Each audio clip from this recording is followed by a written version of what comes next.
will tell him, oh, need Asabe now, oh, need kó máa bá Asabe sọ̀rọ̀ kí ló need Asabe náà ayé ẹ fún, oh, need gbogbo nǹkan tó máa ń ṣe kọ́ ló máa need Asabe náà ayé ẹ now, oh, need àti máa rí ẹ kò need àti máa mọ ogun tó ń lọ now, tó bá ti ń bọ̀ sọ fún mi màá rán yàn kan wá gbé ẹ. Now the man, Mr. Kojo William, being a British trained person, a foreign trained person, used to think that, how will you say I don't need Asabe? Somebody that brought me, somebody that made me to know you, somebody that I knew you through him. And it was almost the same thing when I used to also bring another older friend in those days before he passed away. May God bless the soul of General Ajibade. You play with people here, then you say other things at the back, and when they see you, you keep a pleasant face. That is Prophet Tibetan for you. Definitely. Because I don't know where we are going to meet tomorrow. Definitely, sir. I can hear you, sir. I'm going. Yes, you can record it. You can do whatever you want to do because you young boys of nowadays, you don't do things that can prolong your life. You'll be thinking you are smarter than the people you met on this world. Yes, the fact is that Mrs. Akintonde is from me. But sir, are you threatening me? No, I'm not threatening you. Because I'm not involved in this case. I'm just a journalist. Listen. And you are still the one that told Timilehin sometimes ago that, oh, if you need your money, you should have gone to the front of her estate in Banana Island and be shouting. By the time you are shouting, a lot of people will come in and say, oh, this woman, give him his money. Is that not crass stupidity? So Timilehin should go to front of Banana Island and be shouting that one woman is owing him money so that they will pick him for embarrassment or harassment or public nuisance or whatever, and maybe lock him up and he'll be jailed so that you can enjoy the money and enjoy the loot. That is very unfortunate. Tó pọ̀ gidi tí ó ṣẹlẹ̀ díẹ̀ wọ́n ní pẹ̀lú gbàgbọ́ táwọn dẹ̀ ní nínú wòlíì ni ilẹ̀ táwọn dẹ̀ ń ṣàlàyé fún wa yìí gbogbo òwe ẹ̀ gbogbo document ẹ̀ títí dórí sí ọ̀vọ̀ ẹ̀ wọ́n ní kí káwọn sọ fún wa ní tilẹ̀ tọ́ lọ́hùn pé ọwọ́ Prophet Tibetan ní gbogbo àwọn òwe yìí wa. Wọ́n ní gbogbo document, all the document and seal of O is in possession of the prophet according to her. Ẹ gbọ́ wípé àwọn náà ni wọ́n ṣe alámòjútó àtàlákòóso gbogbo ẹ̀. Èyí wọ́n fi wọ́n láàrin ẹ pé ìbáṣe tó dánmọ́rán wà láàrin àwọn àti wòlíì Tibetan. Èmi dè máa wọ́ọ́rì ṣọ̀wọ́n ọgbọ́n ló fi wá bí wọn náà ṣe rìn wá ló náà ṣe rìn wá ọgbọ́n la máa fi gba nǹkan wa lọ́wọ́ ẹ̀. Nǹkan wo lẹ fẹ́ gbà lọ́wọ́ obìnrin tó wá sọ́dọ̀ yín tẹ́lẹ̀ ṣe prayer fún tí ó wá bẹ̀yìn pé kẹ́ bá wọn ta ilẹ̀ tẹ́ wá ẹ̀yin àti wòlíì ẹ wá sọ ayín di ajagunbalẹ̀ ẹ sọ ayín di ẹni tó ń ta ilé àbí.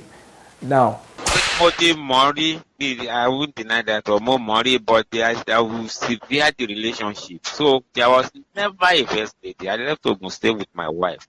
My wife died in 1999. We are not into any relationship. How many years ago, Mutiri woman told so. Omolara. Yes. Omolara Akintonde, yes. Sure. Not disputing that one. You understand what I'm saying? But and to introduce her, was she ever a first lady? Should the name be connected to me? It came to you a prophet. You are supposed to be a prophet. You're supposed to be a man of God. How didn't you know? How did you fall for that kind of a spiky trap? Gẹ́gẹ́ bí wòlíì, ǹjẹ́ ẹ̀yin ò fẹ̀mí darí bóyá lóòtítọ́ lóbìnrin yẹn ń sọ fún yín pé ìyàwó retired Colonel Daniel Akintonde lòun. Then you even went to the point of even granting an interview that she's the wife of a former governor. You said it in an interview that she's the wife of a governor. You respect her, that she's a very wonderful woman, that you learn a lot from her. How did that happen to you? How? She said she's going into refinery business. Yes, anybody can go into refinery business. Just trust me. If your command Timilehin balẹ̀ pé èmi sọ fún yín ẹ̀yin ni mo sọ fún o pé ó máa gba owó ẹ̀. I am coming back second week of April.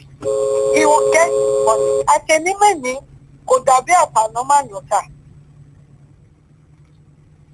Ẹni mo sọ fún yín wípé kò ní sùúrù. Pé kò ní rówó yẹn gbà ṣe láì.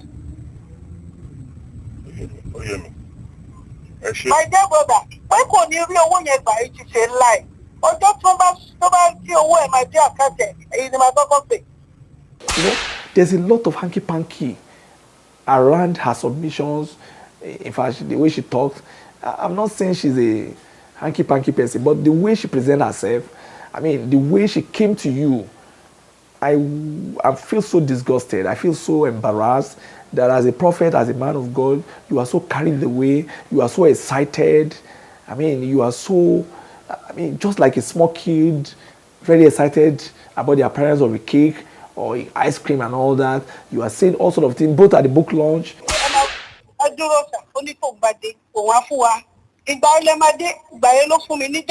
of June.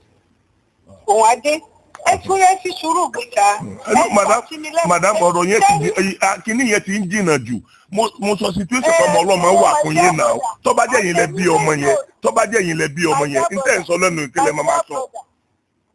Jọba jẹ́ mi ni mo fi ṣe kí dáyín lò. Wàláì. Àtẹnumẹ́ ní ọ̀tà náà náà. Irọ́ nítorí situation tẹ́yìn wà nítorí pé yín wà okay you are okay.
Between the major party and the third party, and this is what happened. Prophet Marcus, that I know, me personally, he is a divide and rule specialist. Yes, because he made mention of some of my people that I brought to the church when I was with him. He made mention of Ambassador Kojo Williams, one of a fantastic man, wonderful football enthusiast.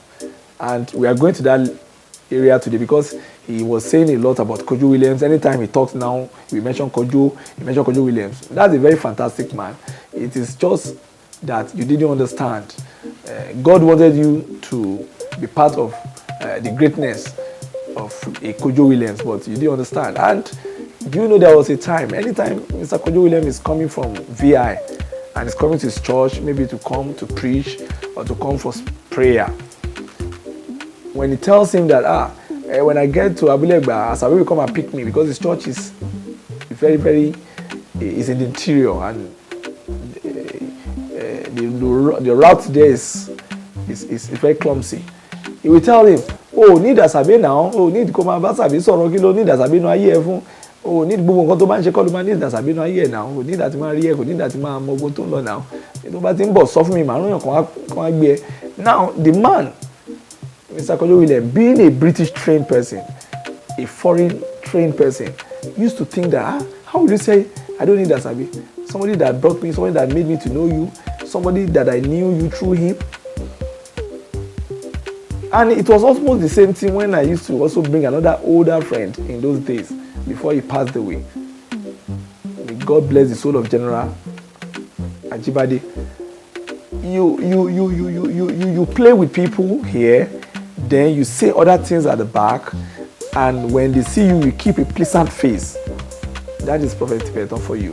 And what I deduced from Timi's case is that when Timi was pressuring the woman, because Tibetan gave Timi a pleasant outlook of, oh, we get the money, just let's be begging the woman. He made the woman look like the Ojuju Calabar, the fairy toil of Babylon, that they need to beg, that the money are way to our way. Woman being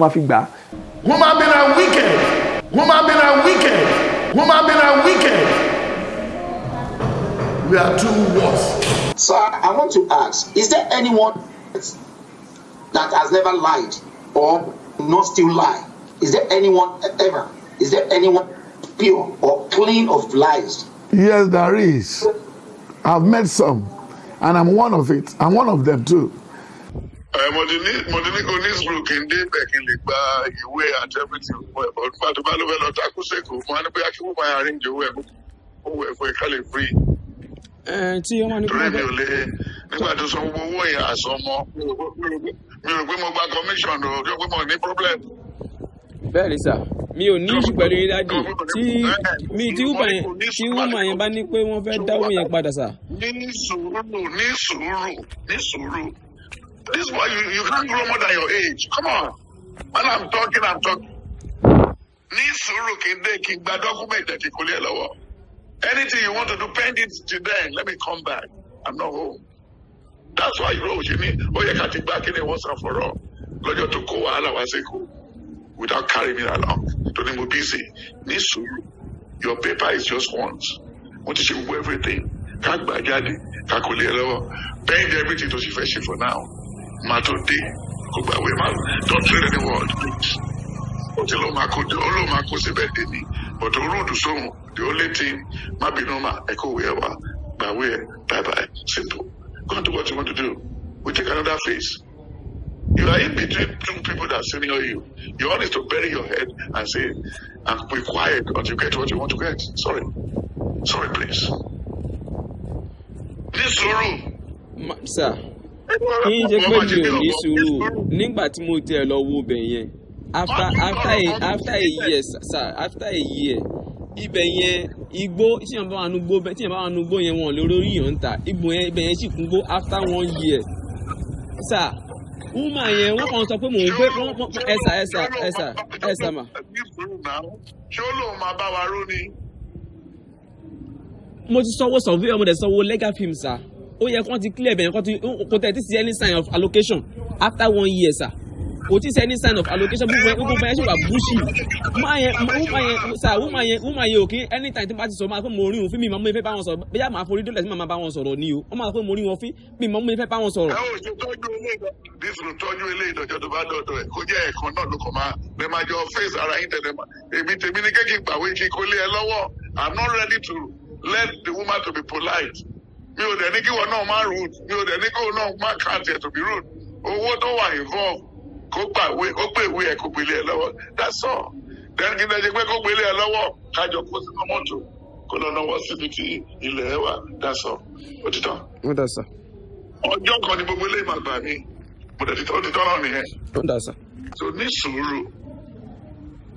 Mo débẹ̀ tán náà tí mo dúdú mọ rẹ́nì tó fẹ́ rà láti Amẹ́ríkà lọ́wọ́ ẹ̀ times 2 the price. Ṣèbí wàá dúpẹ́ ilẹ̀ wàá dẹ̀ mú forward. Ó dà sá, mo ti gbọ́ sá. Ní sùúrù. Ibi tó bá ti rí mi ní ìdúró anytime tí tó máa fi kú tí tèmi náà máa fi kú ó yẹ kó mọ̀ pé your interest is protected. Ní sùúrù ṣùdìbọ̀ ṣe la máa ní sùúrù mọ́ bọ̀ ó ṣeré dọ́dọ̀ wa ni àbí kò yẹ ó dọ́dọ̀ wa bí wọn náà ṣe dọ́dọ̀ mi náà ló dọ́dọ̀ wa àbí kò yẹ so ní sùúrù. Nǹkan ńlá tá a máa jọ ṣe náà pọ̀ náà lélẹ́yìí èmi náà lè sọ pé tó bá pẹ́ mi ò sí láyé ṣe bó ṣe máa ṣọmọ mi rè simple. Ẹ ṣé sá. I know what you have passed. We are both from Ondo State now. This is true. Yes, sir. Jẹ́ kí n máa tẹ̀lé lọ bẹ́ẹ̀. A ti bí àwọn tó lọ sí wàhálà ti fẹ́ bẹ́ẹ̀lẹ̀ lánàá ń sẹ̀ mo tún bẹ̀ wọ́n. Àwọn ọba àlùmí àtàwọn youth wọn náà lọ sóde ìrèlè wọ́n fẹ́ lọ jà. Tó bá dẹ̀ ti já tìrèlè tí wọ́n máa wá sẹ́kọ̀ọ́ wá mú àṣàbí rà ó. Lẹ́kìtà láà ń fáìlì fún. Ṣé ló máa dàbẹ́ pé ó káyàn lára kò ká mi lára náà? There is nothing there. Nígbà tí èèyàn gbàgbára fún mi, jẹ́ kó bá máa jà fún yẹn ni kí n fẹ́ ṣe káyé lè fún mi ní máì. Lórí igi ní ẹ̀sà tó bá tẹ̀ fi létè máa tẹ̀ ní kẹ́ máa tẹ̀ dáhùn sí gbogbo ọkùnrin tó ń sọ yẹn. Bá ní kẹ́ máa dáhùn. Náà mi ò dá sí i, mo ń bẹ àwọn pípọ̀ yẹn pé kọ́ máa tẹ̀ dá sí rárá ni. Ṣèbẹ́ mo sọ fún ẹ, ṣèbẹ́ mo sọ fún àwọn ọmọ mi, ṣèbẹ́ mo sọ fún àwọn Táíwò àtàwọn Kẹ́hìndé tí wọ́n rí. Lẹ́nu gbàdúrà lè máa fún mi àwọn ọmọ mi náà máa sọ that. Do you know you are above all these things?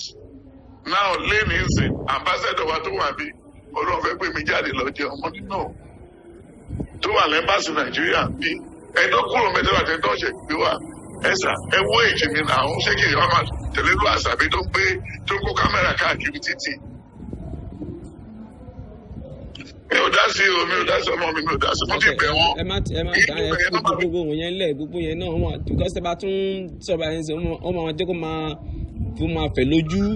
Àwọn ẹlòmíì máa fi yẹn gba orúkọ máa fi ṣe kéré sọ̀rọ̀ bá tẹ̀. Wọ́n máa gà á sí ẹgbẹ́ náà mọ̀ sọ̀rọ̀ ẹgbẹ́ mo tẹ̀ ẹ̀sẹ̀ sí ẹ. Bẹ́ẹ̀ sà. Mi kò ní ìṣòro kan máa jà dorí mi kan fi ilẹ̀. Wọ́n fẹ́ lọ interview kan tó pé what are we defending? What the hell are we defending? What is not real is not real. Ká gbàgbé ẹ̀ má bínú ọmọ mi ó ti dé kọ́lọ̀ bá mi lọ́ra ẹ̀ jẹ́ kí n débẹ̀. Ṣùgbọ́n ẹ̀ tó rẹ́ni tó dúró rà mo tó lè tà náà. Má wọrí má bínú ṣùgbọ́n. Ṣé mo wà ní Jésù? Jẹ́ kẹ́mi aláriwo kó máa pariwo ẹ̀ náà. Any good news and bad news will only be in the air for 3 months. Ọ̀rọ̀ rere, ọ̀rọ̀ burúkú, wọ́n fi bàyẹ̀ jẹ́, wọ́n fi tún ẹ̀ ṣe. Wọ́n máa tán bá sọ òpin ẹ̀ oṣù mẹ́ta. Then you are still telling the world that you don't even know where she lives, that she lives in Banana Island. Sir, I want to ask, is there anyone that has never lied or not still lie? Is there anyone ever? Is there anyone pure or clean of lies? Yes, there is. I've met some, and I'm one of it. I'm one of them too. Ìgbà tó ní mò ń pò ń fraud, ṣé kìí ṣe fraud kan ló ń ṣe yẹn àgbàlagbà ẹ̀? Ṣé kìí ṣe fraud kan ló ń ṣe yẹn ni? Ó dá mo ti gbọ́rọ̀ yín sà. Ló wá gbọ́ ti gbọ́ tèmi àti ẹ̀ ní ìdàrú tó tó ìjù pé kí n débẹ̀ màmá jọ kówé ọmọ níwá fún mi ó wà lọ́dọ̀ mi. Àti ẹ̀ ní láti lọ sọ́fíìsì ẹ̀. Torí mi ò mọ ọ́fíìsì ẹ̀ kó tó wá gbowó lọ́wọ́ mi. Torí mi ò mọ ọ́fíìsì ẹ̀ kó tó wá gbowó lọ́wọ́ mi. Torí mi ò mọ ọ́fíìsì ẹ̀ kó tó wá gbowó lọ́wọ́ mi. Then mo dẹ̀ ṣe transfer owó wà lórí àkáǹtì mi. Ìwé mo ní kó máa send it through bank. Ṣé bẹ́ẹ̀ mo sọ pé kó máa send it through bank? Torí ó lè déwájú dẹjọ́ kó ní àkókò àṣìfóhùn. Ṣoṣo ti yẹ ẹ̀yìn sì fọkàn balẹ̀. Ẹyọ kan lẹ́ǹtì kan yáàdì kan nínú ilẹ̀ onísọnù ó dẹ̀ ní sọ kọ́bọ̀ sí. Fọkànbalẹ̀ má yọra ẹ lẹ́nu. And you are still the one that told Timilehin sometimes ago that, oh, if you need your money, you should have gone to the front of her estate in Banana Island and be shouting. By the time you are shouting, a lot of people will come in and say, oh, this woman, give him his money, give him his money. Because we were badly programmed, we are too wicked. Ọmọ ènìyàn burú o. Àwọn àtàdúró ya ṣe kí ni ẹnu wa pọ̀. Oríṣiríṣi ahọ́n ló wà. Human beings are wicked. We are too worse. My brother. Yes, sir. What is your name, sir? My name is Taiwo. Taiwo what? My name is just Taiwo, sir. Okay, your name will be, let me explain to you. Taiwo will be a Yoruba person. Definitely. Because I don't know where we are going to meet tomorrow. Definitely, sir. I can hear you, sir. I'm going. Yes, you can record it. You can do whatever you want to do because you young boys of nowadays, you don't do things that can prolong your life. You'll be thinking you are smarter than the people you met on this world. Yes, the fact is that Mrs. Akintonde is from me. But sir, are you threatening me? No, I'm not threatening you. Because I'm not involved in this case. I'm just a journalist. Listen. Even the Timilehin that I used, that I connected with the people of land, recorded my statements and took it to the lawyer. That's very good. I'm not dodging. I'm not running. I'm not a small boy in Nigeria. So what really happened is that, as you are calling me now, Sahara reporter, I was just laughing. Because when I go come because they your bá mú 30,000 mi ọmọ mi kì í ṣe 30,000 máa pọ̀ ṣúrẹ́ nìyẹn sá o téèyàn bá mú 30,000 mi ò ní láti gba lọ́ọ̀yà o máa lọ́bẹ̀ lọ pariwo àwọn aládùúgbò ló máa bá mi gbowó mi o ṣó ti yẹ. Yes, sir. But bẹ́ẹ̀ni bẹ́ẹ̀bi is ọmọ olówó àbí wọ́n igi owó hùn lé wọn because èkó mi ló yẹ kó wà pẹ̀lú woman yẹn láti torí Banana Island lẹ́yìn tó talẹ̀ fún gbé. Èmi tí mo connect ẹ̀ mọ́lẹ̀ mo gbé ní area Sango. Ṣé ẹ rí pé ìyàtọ̀ wà níbi táwọn méjèèjì ń gbé? Definitely. Tó bá wà níwájú ilé obìnrin tó ń pariwo ń bí gate. gbogbo àwọn tó bá jọ ń wọnú géètì lọ wọ́n lè ṣàánú ẹ pé madam refund his money to him àbí. Definitely. bọ̀ nígbà tó ń dẹ̀ lọ jòkó ó sì tó wà lábújá tó dàbújá ń tẹ̀sí mi kò sórúkọ tí ò pè mí o kò sí ọjọ́ pé ò dáhùn because ó dàbí job ó dàbí láàrin during the working hour kéèyàn lóun tẹ̀sí ọ̀ lórí fóònù ṣùgbọ́n ènìyàn ò busy alẹ́ ló yẹ kí n rí text ẹ̀ tó bá fẹ́ sùn that's not very open kìíní mi so but mi ò mọ nǹkan téèyàn ń ṣe tó fi ń ṣe ọmọdé ni mo fi pè é padà. Yes, sir. Táíwò má bínú o. Jẹ́ kẹ́mi aláriwo kó máa pariwo ẹ̀ náà. Any good news and bad news will only be in the air for 3 months. Ọ̀rọ̀ rere, ọ̀rọ̀ burú, wọ́n fi bàyẹ̀ jẹ́, wọ́n fi tún ẹ ṣe. Wọ́n bá sọ òpin ẹ̀ oṣù mẹ́ta. Is that not crass stupidity? So Timilehin should go to front of Banana Island and be shouting that one woman is owing him money so that they will pick him for embarrassment or harassment or public nuisance or whatever and maybe lock him up and he'll be jailed so that you can enjoy the money and enjoy the loot. That is very unfortunate. So eventually the woman blocked Timilehin. So Timilehin will always talk to Tibetan and Tibetan will give him assurance, má worry, má bá ibà sọ̀rọ̀, má worry, ò ní ìdè, má worry, ṣùgbọ́n ọgbọ́n ló fi wá. Bí wọn náà ṣe rìn wá lórí náà ṣe rìn wá ọgbọ́n làwọn fi gba nǹkan wa lọ́wọ́ ẹ̀. Nǹkan wo lè fẹ́ gbà lọ́wọ́ obìnrin tó wá sọ́dọ̀ yín tẹ́lẹ̀ ṣe prayer fún tí ó wá bẹ̀ yín pé kẹ́ bá òun ta ilẹ̀ tẹ́ wá ẹ̀yin àti wòlíì ẹ wá sọ ayín di ajagunbalẹ̀ ẹ sọ ayín di ẹni tó ń ta ilẹ̀ tó ń ta ilé àbí. Now according to Wo TV Baba Wo, if you listen to this video now, in that video Baba Wo said the woman confided in him that majority of the land are landed property. The documents are with Prophet Marcus. Because Baba Wo said they sent everything. The woman sent it, the information as text to his phone. That most of the landed property, both the one on the island, the one in Epe, and the one in the mainland, maybe somewhere along Adini Jones, that the documents are with the prophet. That the prophet is like the major marketer. Woman been a wicked. Woman been a wicked. Woman been a wicked. We are too worse. Nínú ọ̀rọ̀ tí màmá ń ṣe lálàyé fún àyẹ̀mí Akintonde wọ́n jẹ́ kó yá pé ọmọ yìí kéré. Ẹ gbọ́.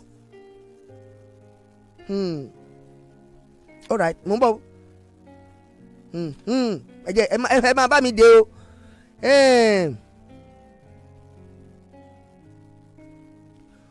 Wọ́n ní ilẹ̀ yìí kankan nílẹ̀ tó wà lọ́wọ́ àwọn fún títà o. Ilẹ̀ sì wà lọ́pẹ́ bí táwọn fẹ́ tà tó pọ̀ gidi tí ò ń ṣẹlẹ̀ díẹ̀. Wọ́n ní pẹ̀lú gbàgbọ́ táwọn dẹ̀ ní nínú wòlíì ni ilẹ̀ táwọn dẹ̀ ń ṣàlàyé fún wa yìí gbogbo òwe ẹ̀ gbogbo document ẹ̀ títí dórí sí ọ̀vọ̀ ẹ̀ wọ́n ní kí káwọn sọ fún wa ní tilẹ̀ tọ́ lọ́hùn pé ọwọ́ Prophet Tibetan ní gbogbo àwọn òwe yìí wà.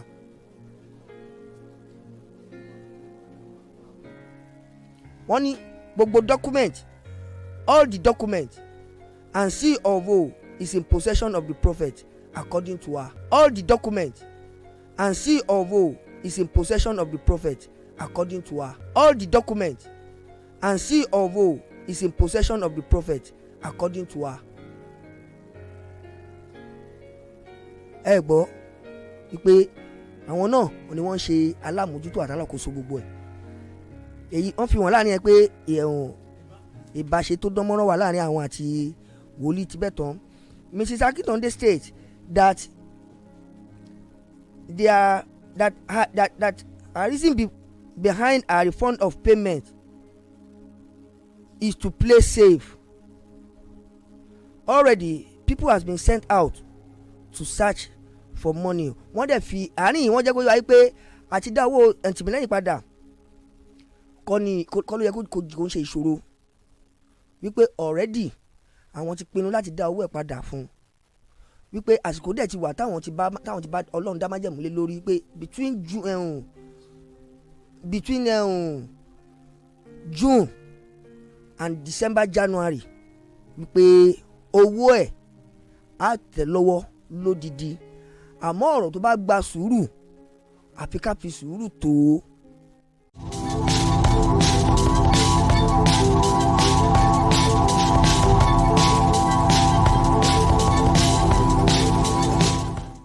Jẹ́ kẹ́mi aláriwo kó máa pariwo ẹ̀ náà. Any good news and bad news will only be in the air for 3 months. Ọ̀rọ̀ rere, ọ̀rọ̀ burú, wọ́n fi bàyẹ̀ jẹ́, wọ́n fi tún ẹ ṣe. Wọ́n bá sọ òpin ẹ̀ oṣù mẹ́ta. And we even heard later that you even took the woman to London at a particular parish where you normally worship and do your launching, that you marketed that business to a lot of people who also partook like Timilehin. I don't know their own faith now. I don't know what they are going through. You know, so you are not telling Timilehin that you cannot collect his money for him. And that is one side of the story. The other side was this. The woman, when we put pressure on her, we started the investigation. We called Colonel Daniel Akintonde. I called him personally, and it's recorded. And the colonel told me that the woman was not officially married to him. That of course he knew her. Maybe it was just a very, a fair weather relationship. The man told me, because the man is a very wonderful, intelligent man, and he's a man of honor. Military people, they don't talk like bloody civilians. They are very accurate in their submission and all that, and they are very intellectually accurate. So he told me that yes, he agreed with me in confidence that he had a fling with her. I'm very sorry to say this, that he had allegedly by him, but she's not officially his wife. So I don't know how she got the Akintonde hanging on her name.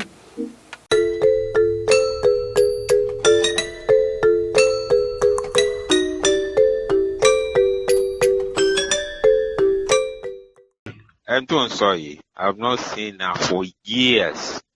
I left Ogun State in 1996. I left with my family intact. So mi ò mọ anything pa gbogbo ọ̀rọ̀ ó ṣẹlẹ̀ kò ṣẹlẹ̀. So I'm not in. She's not my wife. And to fly kite yẹn ló fly as first lady. She was never first lady. I left Ogun State in August 1996. He was never a first lady. Mori, I wouldn't deny that, or more Mori, but there was severe the relationship. So there was never a first lady. I left Ogun State with my wife. My wife died in 1999. We are not into any relationship. How many years ago, Mutiri woman told so. Omolara. Yes. Oja Akintonde, yes. Not disputing that one. You understand what I'm saying? But and to introduce her, was she ever a first lady? Should the name be connected to me?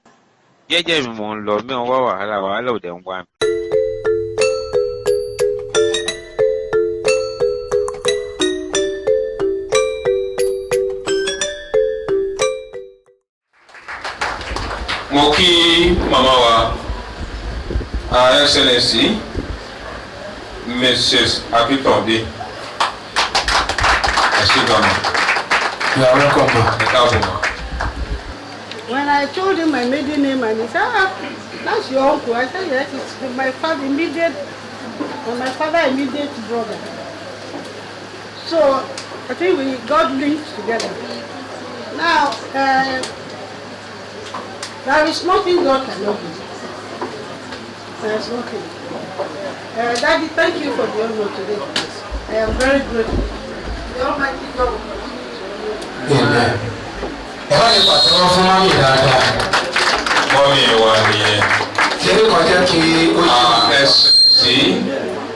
Mrs. Akintonde, àwọn ìyàwó gómìnà wa nígbà ayé ológun lọ́wọ́ ní ìpínlẹ̀ Ògùn, ẹ bá fún látọwọ́ lẹ́ẹ̀kan sí. But at the time, she has to tell Baba when the noise was so much that she's never a first lady. She was never a first lady of Ogun State. Gẹ́gẹ́ bí ọlọ́rọ̀ tí wọ́n fi ẹ̀sùn kàn. Àmọ́ nígbà tá a ṣe pẹ̀kínrẹ̀kí tá a jókòó gbọ́rọ̀ lẹ́nu wọn, àkọ́kọ́ ohun tí wọ́n kọ́kọ́ ṣe lálàyé fún wa náà ni pé àwọn kọ́ o. Àwọn kọ́ ni Mrs. Akintonde wípé ó ṣeé ṣe o, k'Akintonde ó pé méjì mẹ́ta mẹ́rin o. àmọ́ Akintonde ti tàwọn o, àwọn ò fìgbà kan ṣe ìyàwó lọ́ọ̀dẹ gómìnà kankan rí tó jẹ́ ti ìpínlẹ̀ Ògùn. Àwọn ò fìgbà kan ṣe ìyàwó lọ́ọ̀dẹ gómìnà kankan rí tó jẹ́ ti ìpínlẹ̀ Ògùn. Àwọn ò fìgbà kan ṣe ìyàwó lọ́ọ̀dẹ gómìnà kankan rí tó jẹ́ ti ìpínlẹ̀ Ògùn. Wọ́n sọ yẹn, wọ́n dẹ̀ là bẹ́ẹ̀ gẹ́gẹ́ bí Ọlọ́run ọba kan àdìmú gẹ́gẹ́ bí ọ̀rọ̀ tá a gbọ́ lẹ́nu wọn. Kí n tẹ̀síwájú. 1. Correction of First Lady title. I was never the First Lady of Ogun State. 2. Correction of CCC membership. I am not a CCC member. 3. Introduction by me of land sale to Prophet Marcus at the sum of 36 million naira per acre on the 20th of January 2022. 4.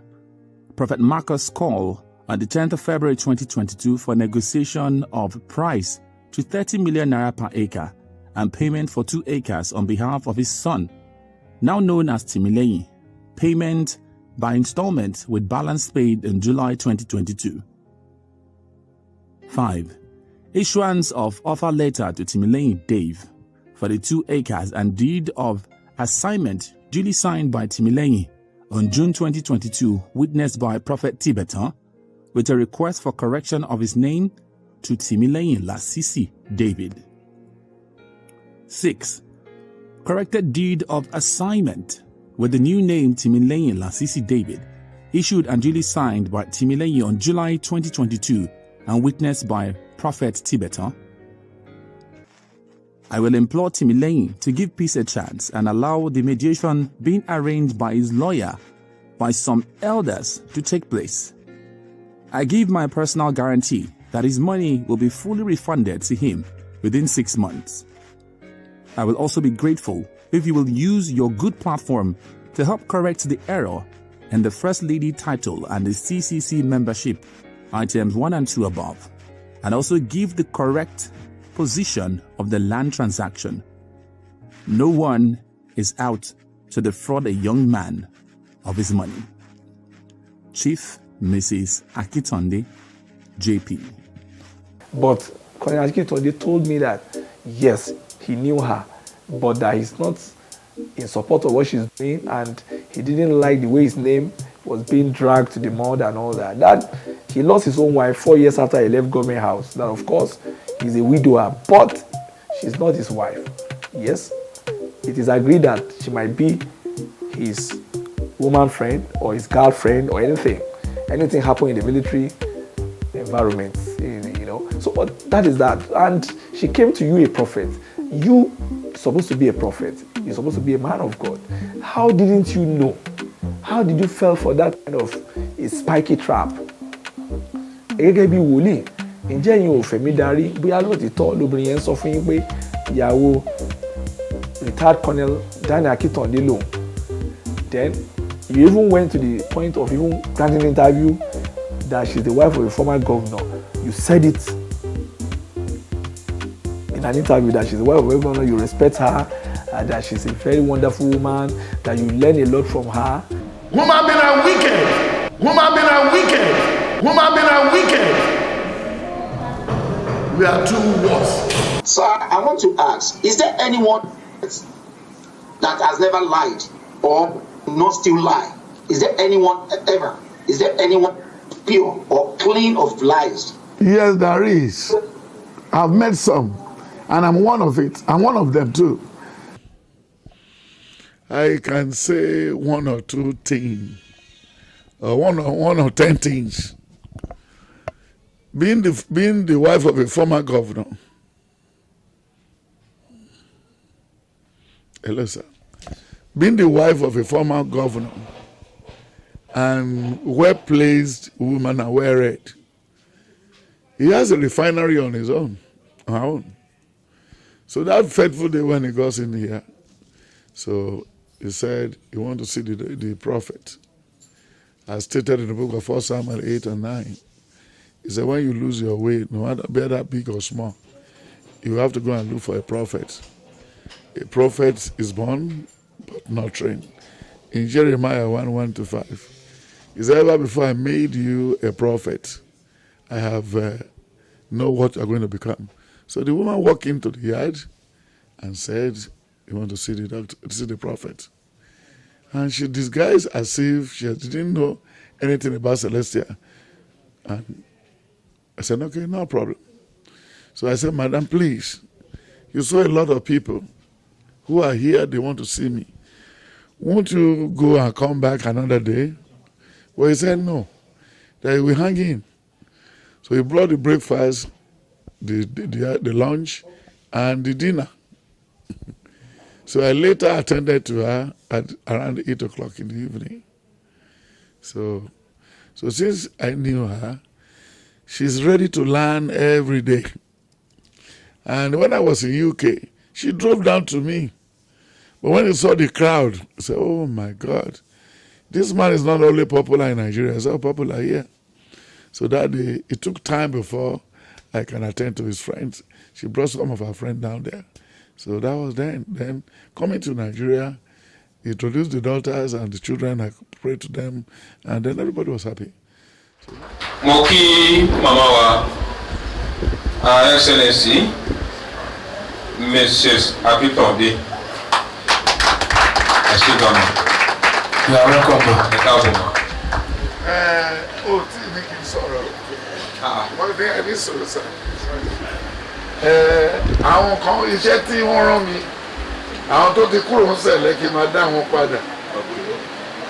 Ẹja ńlá bí Adébóyè ṣe ń sọ, tó ti bínú bọ́ṣọ.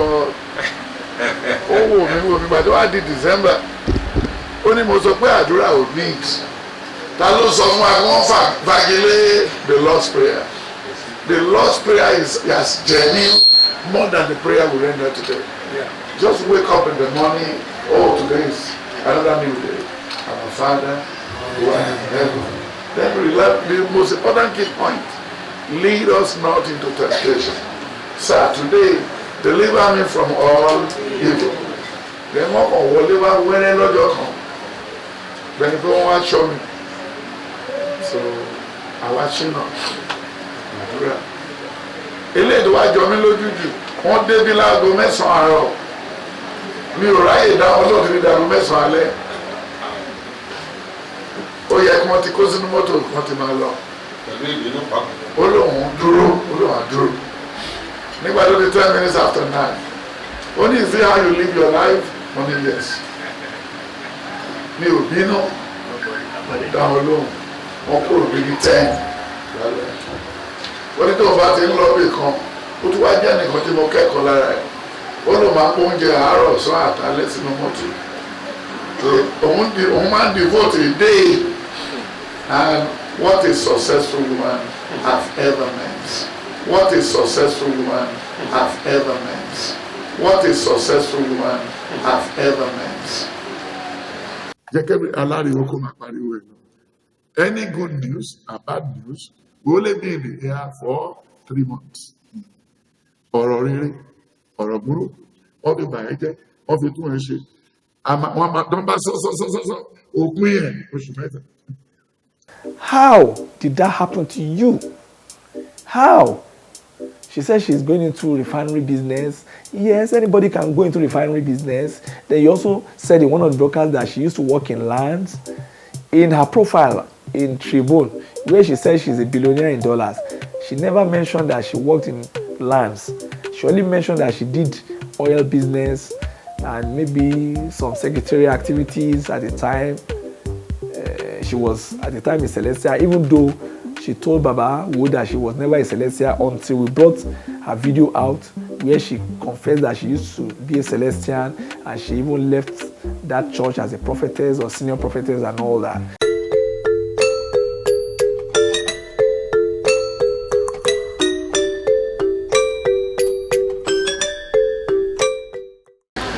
I am an Anglican. I grew up in Celestial Church. And by the grace of the Almighty God, God blessed my life and that of my family. So we were able to do what we can do to support the church that we believed in. I left as a superior senior prophetess. And that was because I found out that we were walking, I use we, because I was one of them, we were walking away from the teachings and the direction God wants us to go. When we were younger, we were swallowing every messages, every Bible interpretation. But the Bible says we should seek the truth and it will set us free. So when I found out that some of the things that I was part of was wrong, I went to the elders of the church. My father's younger brother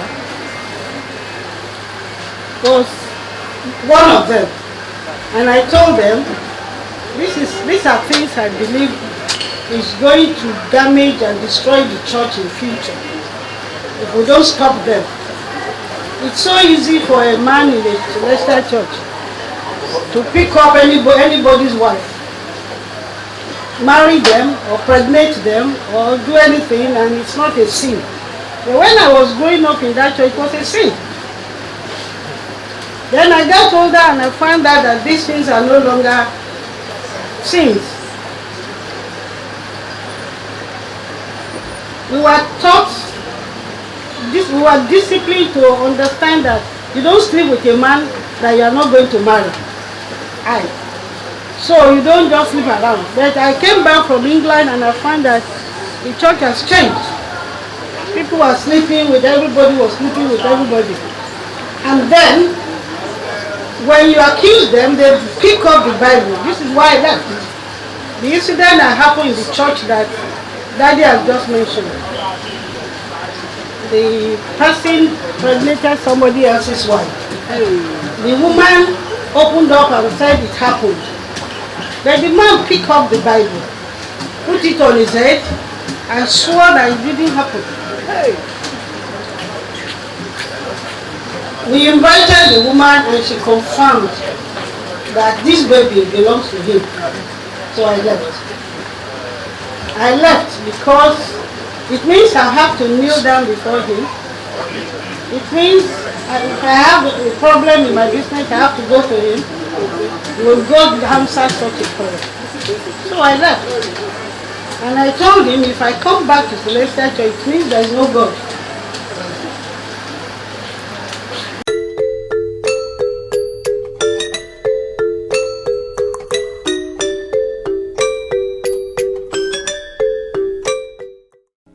Ẹ̀kejì ẹ̀wẹ̀wẹ̀ àbí wọ́n wípé ǹjẹ́ wọ́n ti fìgbà kankan darapọ̀ mọ́ ìjọ aláṣọ funfun rí gẹ́gẹ́ bí ọmọ ìjọ ní Celestial Church.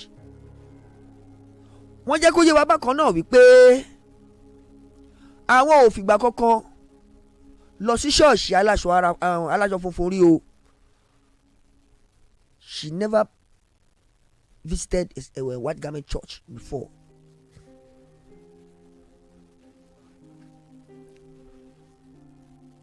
Wọ́n ò lọ rí o, wọ́n ò darapọ̀ mọ́ wọn rí o, wọ́n ò ṣe síbẹ̀, wọ́n ò lọ rí o, wọ́n ò darapọ̀ mọ́ wọn rí o, wọ́n ò ṣe síbẹ̀, wọ́n ò lọ rí o, wọ́n ò darapọ̀ mọ́ wọn rí o, wọ́n ò ṣe síbẹ̀. Kí n tó wọnú ètò rárá, màá fẹ́ kẹ́ ẹ jẹ́ ká kọ́kọ́ lọ gbọ́ àyọkà iná. Èyí náà lóhùn ẹ má bínú àkọọ́lẹ̀ lẹ́tà note tí wọ́n fi ṣọwọ́ sí wa lórí ọ̀rọ̀ tó wà ńlẹ̀ láàrin àwọn wòlíì Tibetan àti ọ̀gbẹ́ni Timilehin David. Ó ti yá ẹja lọ gbọ́. 1. Correction of First Lady title. I was never the First Lady of Ogun State. 2. Correction of CCC membership. I am not a CCC member. In conclusion, a Yoruba adage says, "Tí ebi tí ó bá pa ikú, á fi ẹ̀yìn fún ẹlẹ́yìn." Neither myself nor Prophet Tibetan, in the short time of knowing him, are fraudulent people. I will implore Timilehin to give peace a chance and allow the mediation being arranged by his lawyer by some elders to take place. I give my personal guarantee that his money will be fully refunded to him within 6 months. I will also be grateful if you will use your good platform to help correct the error in the First Lady title and the CCC membership, items 1 and 2 above, and also give the correct position of the land transaction. No one is out to defraud a young man of his money. Chief Mrs. Akintonde, JP. And in the Tribune interview, she finally agreed that her first help came from a Celestial. You know, there's a lot of hanky-panky around her submissions.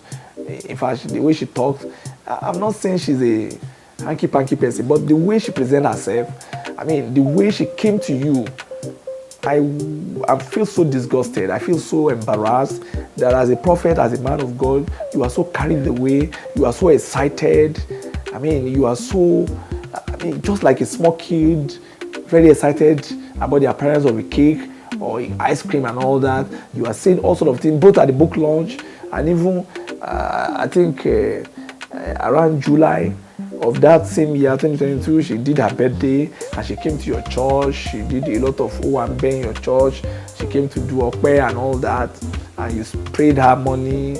Then eventually you started saying a lot of good things about her, that you love her, you appreciate her, that she's a fantastic woman, you've learned a lot from her. What are you learning from her? Then how, Prophet, did you did it that she's now telling the world that all her property document is with you, that all her amenities that you want to sell is with you? That is one thing. But what I want everybody to see here is that how did a young man that bought a land with over 65 million naira was not able to get his receipt in 1 year, and the man who helped him to buy the land and who was allegedly gifted 24 plots according to him and according to that document is showed in the church. You can see that on that document there's mid oil on that receipt. It's like a letter. He was able to show the church that on the Fuani receipt ilewa, and he read it out as gifted deed of assignment, deed of assignment, meaning that the woman gave him maybe as commission, and you were able to get your receipt, and you are telling the world that, oh, you spent 30 million to do your document, when Timilehin that spent 60 million to buy 2 hectares, spent 5.5 million to this document, and you forced him to use that woman's lawyer. Níbo ló ti ń ṣerú ẹ̀ tí yàn ṣe business pẹ̀lú yàn ṣe pé lọ́ọ̀yà ẹni tó rajà lọ́wọ́ ẹ̀ ló tó máa bá ẹ ṣèwé tí wọ́n bá hide àwọn kan sínú kí ẹ̀ ń kọ́ ní document ẹ̀ tó o mọ̀ tó dẹ̀ lọ buwọ́lù tó wá di after some years tí kìíní ẹ̀ wá work against you. Why didn't you allow the young man to get his own lawyer so that his own lawyer will screen the document, will screen the memorandum, will screen the presentations, and will be able to give him a honest advice? Why didn't you allow him to get a lawyer who can go and screen the land, go to the land bureau in Alausa and find out what is the purpose of the land? Later we are even hearing that Omonile, then you came on an interview, a very elaborate interview later when we started asking questions, you said the land is not government acquisition. So I want to ask, is there anyone that has never lied or not still lie? Is there anyone ever? Is there anyone pure or clean of lies? Yes, there is. I've met some, and I'm one of it. I'm one of them too. So we learned that the land is a government acquisition. No way, that's the land there. It's not government acquisition. No way, that's the land there. It's not government acquisition. No way, that's the land there. It's not government acquisition. Then why is Timilehin said it's a government? You should ask Timilehin. That's what I know is what I will tell you. So don't ask me Timilehin's question. If you can beg a survey to allow you to see Timilehin, ask Timilehin where you got government land. You cannot do a layout and approved plan from Lagos State from a land that is accused acquisition land, because the woman worked in lands before too. So, but When you look at the journey, Temire, this is 24 million to mid oil. Nígbà tí mo ṣe document eléyìí tó fẹ́ mi. Then nígbà tó do, this is lawyer field. This is another 4 million from to mid oil company. Tèmi nìyẹn tí mo sọ.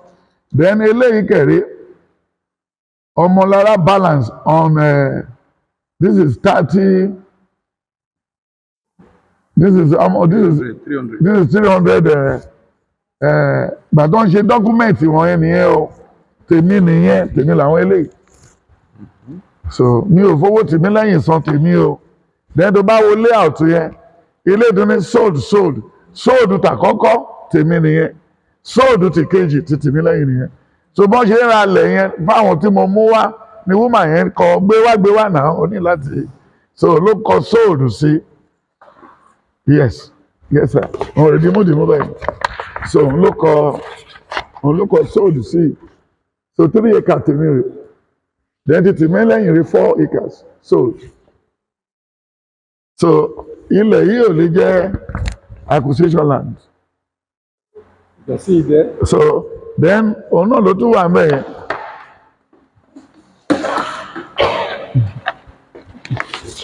So all right. Layout of mid oil city. So it's a city on its own. Moshe fún Dangote. Yeah, this is how they gave it to Dangote. This is how they gave it. The Woodies woman was the first person to be approved in Lagos State.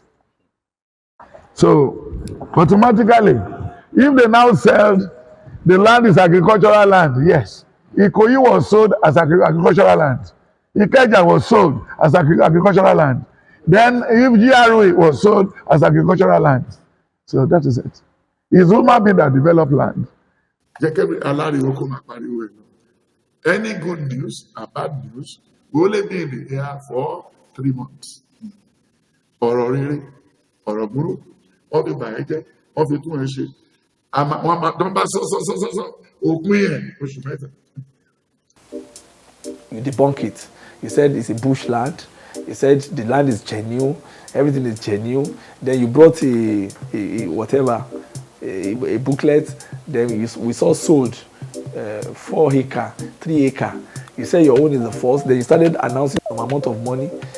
Prophet, where did you get 24 million? In that broadcast, you said 24 million that you used to do your documents. Then in another broadcast, you said 30 million. Then in another broadcast, you said will not be 20 million. Then what? Which one is the real? Then how did you spend 24 million, 30 million, 20 million to do ordinary documents in Alausa for a 24 plot gifted land? In the real sense, somebody that gave you land should be able to also give you all the documents.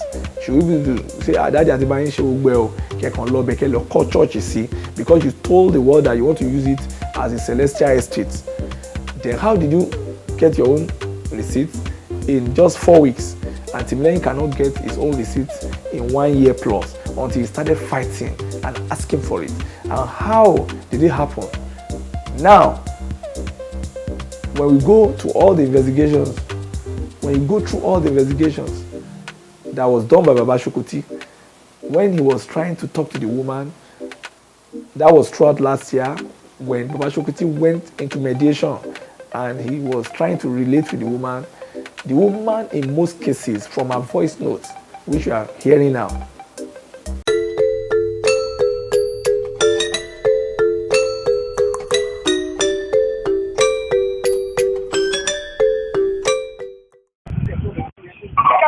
Hello, mami wa. Ma? Ẹ káalẹ́ mami wa.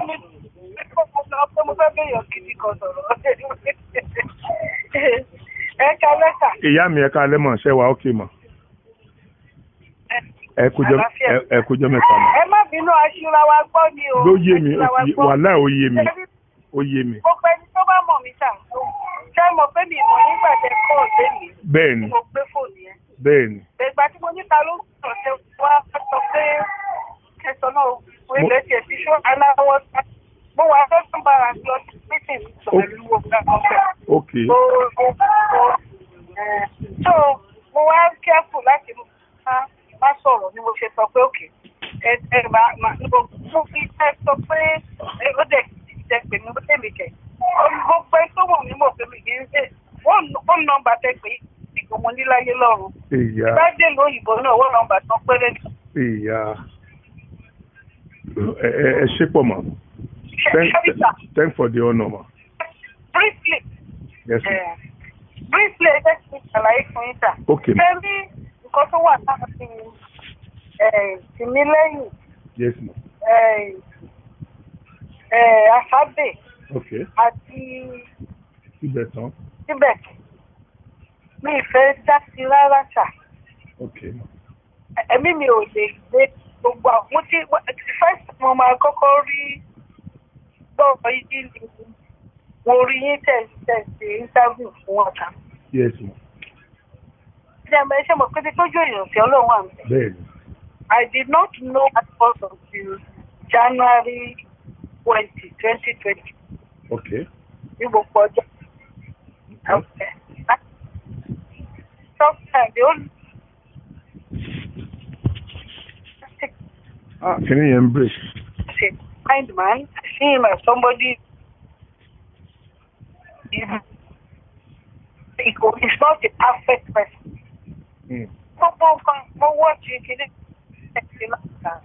Okay. Tàbí mo rí fọ́tò yìí wọ́n ti béèrè pé ó fẹ́ bá wọn dá sọ́rọ̀ àwọn máàkì ni wọ́n pè mí. Okay. So I don't know you. I just you on a video that okay. That you interview you of the interview you did. Sharing Sokoti yes, ma'am. I will be 74. Okay. Not a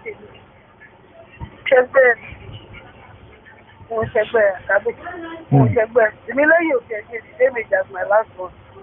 Okay. I think I didn't meet. Let me be very right in so that I've met only Timilehin physically once in my lifetime. I've met only Timilehin physically once in my lifetime. I've met only Timilehin physically once in my lifetime. Okay. That boy comes Timilehin once. Okay.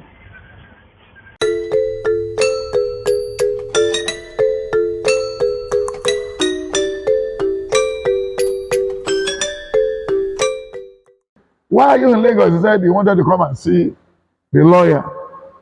His lawyer wanted to go and see the Akintonde. I said, no problem. Let your lawyer go and see Akintonde. But you have to have told me that you are coming to Lagos. You said the other day that I'm your father. But now the land, I only send people to go there to see the land. Why you are only going there now? My eye is not there. I didn't mean you informed me earlier before you come. I could have called Bella, called some other people that will lead you there. They will wait for you, and you go there and see the land, because this time around the whole weather in Nigeria is not good. Yeah. About kidnapping. You can be kidnapped. Even there was a night he came when there was a little discrepancy on the name and the acre. So it was around late in the night that Akintonde came when they want to sign the land. I said, okay, no problem. That Akintonde came when they want to sign the land. I said, okay, no problem.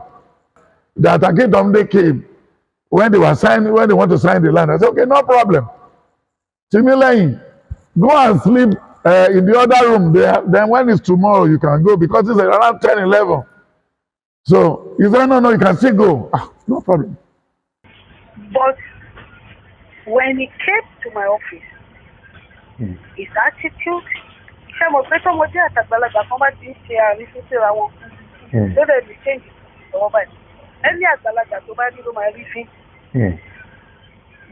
don't know what is between him and Marcus.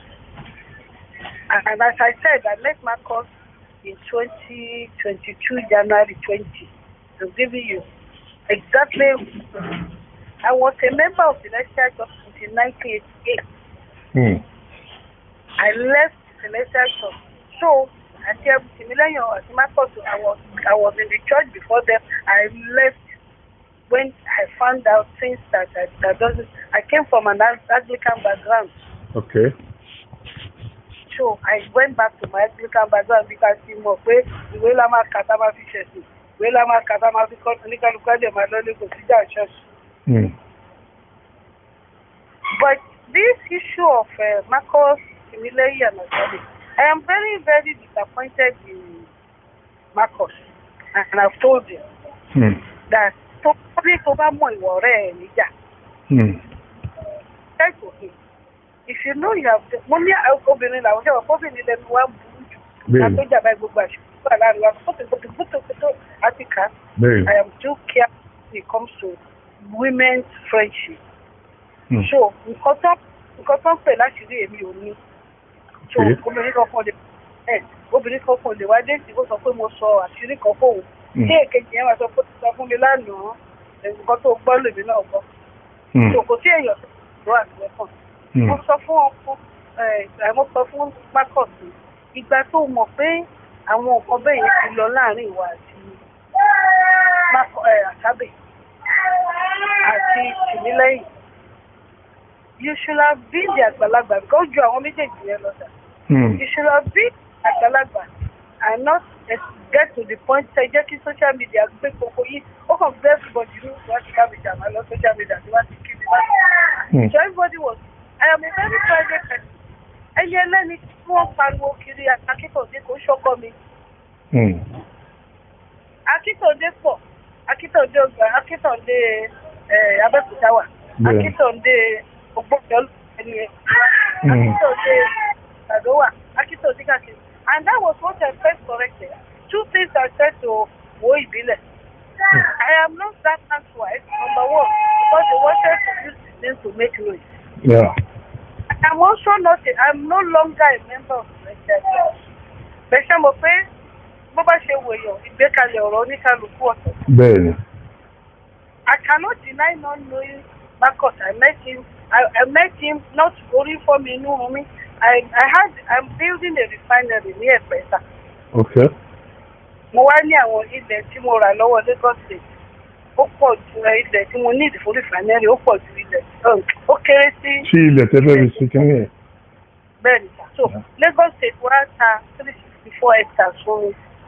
Mo dẹ̀ ní ìdí just 120. Mo wá ní òkè. This is my time owó yẹn down. I paid Lagos State government 4 billion. This is my time owó yẹn dà kí kúkú àwọn tó ń po tó ń sáré kiri ṣe ìtọ́jú àwọn oṣù developer wọ́n wá rà nù ẹ̀. Okay. So mo wá